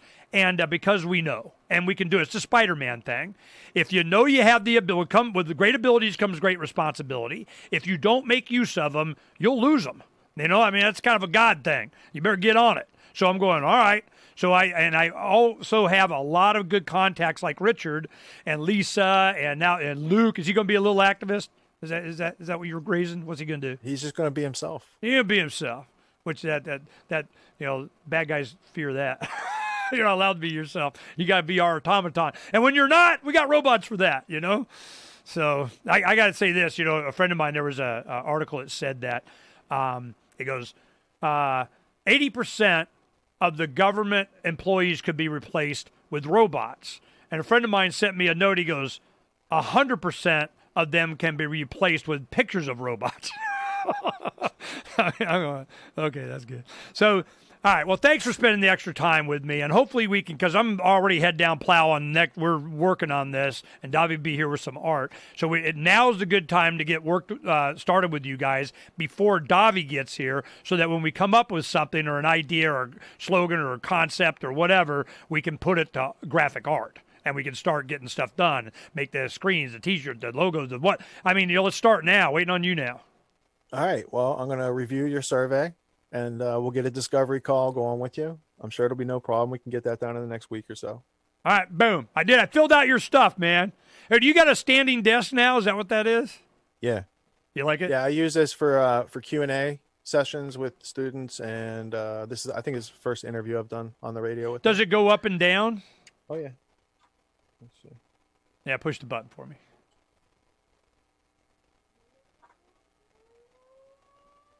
Little bit up, a little bit down. There it goes, back up. Yeah, I know. Friends in Washington have those. They just, they stand up, sit down, stand down. I'm going, that's kind of cool. I can. Yeah, I have a chair here too. Look, it's a nice chair, and I've never used it in the studio. I have it here, right? And it just worked. That's cool. I need one of those in in my RV? No. So I could rock like this, but I've done this now for a year. I've never used a chair. This is the first time I've sat in it while on video. So being able to stand and move around is cool. And then I just plug in my earpiece on this coily wire here, and I keep it at the desk, and I unplug when I split. Because I tried using Bluetooth and other things, and it's just better to have a real mic and a real set of monitors in your ears so you can hear. And these are little Sennheiser monitors. They're real nice. And I can stand here for hours on end. Well, think and about offer advice and do consulting and all sorts of great stuff that I do. Well, and almost everything we do now is on Zoom. We do video for everything. Right. Yeah, that works pretty well, but that's, kind of they, them, those too. But go ahead and I know. They, them, those can have a hard time catching up because they don't have these skills either. Yeah. Well, think about, as you did last time, Richard sent me an equipment list of a lot of, things that are just cool that, like these. It's some simple thing. These little, bungee doing cord tying up, these are awesome. And So Richard those are, goes, make sure you get a bunch of these. Yeah, they're made by Think Tank. I use them. They're photo whips is technically what they're called, and they're used to wrangle. I have them on my light stand over here. I use them all over the place. I have one on my knife outside to keep the sheath from coming unbuttoned. Yeah, no, it's awesome. It's just little stuff like that. So the lighting, it's just a bunch of different little things. And so I want you to think about what we're going to do with the RV and how we're going to take all this down, because there's no way I can have all these monitors. I'm going to have to need flat panel LED lights. In fact, the ones they make now, I got them. The foldable ones, the ones that are just like they roll up. Ernie, the new photo lights roll up. I don't have one in here yet. I'm always 6 years behind on my lighting. I got the lights, the square ones that the LED, flat panels. But you mean, right. So now you mean they make just roll up one. like a paper? Yeah. What? Yeah. It's basically LEDs mounted on a fabric that you can roll up, and then it's got a frame that unfolds, and you just stick it wherever. I can send it to you because since you're going mobile, that would be very useful for you. Hell yeah. Thank you. As always, see, Richard hooked me up. All right. Well, thanks for doing this extra with me. I'm hopefully your autonomy students are kind of get an idea what we're doing. But more than it's just do something, it is an opportunity for street exposure to the very people that want it, that need it. When you get great copywriting from Agnieszka or Deirdre, you'll be talking about it, and then they'll find that appealing. So I'm sure you're going to get a lot of help on this. Great copywriting from what? What are you talking about? Deirdre, who lives in Australia, and it's not the intellectual property part. That's a different type of copyright. Copywriting is knowing how to turn words into money for you. Oh, okay. Copywriting. All right, got it. Got to be clear on that, man. Don't be I am. That's why I just specified. All right. Thanks a lot. Happy New Year to you and your family. Tell Lisa big, wet, sloppy, and then and Luke that give him a hug, and he is the Jedi Master. Happy New Year to you and Donna. I wish I would have gotten to say hi to Lynn, but she was there yesterday. I talked to her a couple days ago though, but I always like to wave and say hi. Yeah, and she's doing well. To everyone listening, thank you for tuning in and not dropping out. Peace, brother.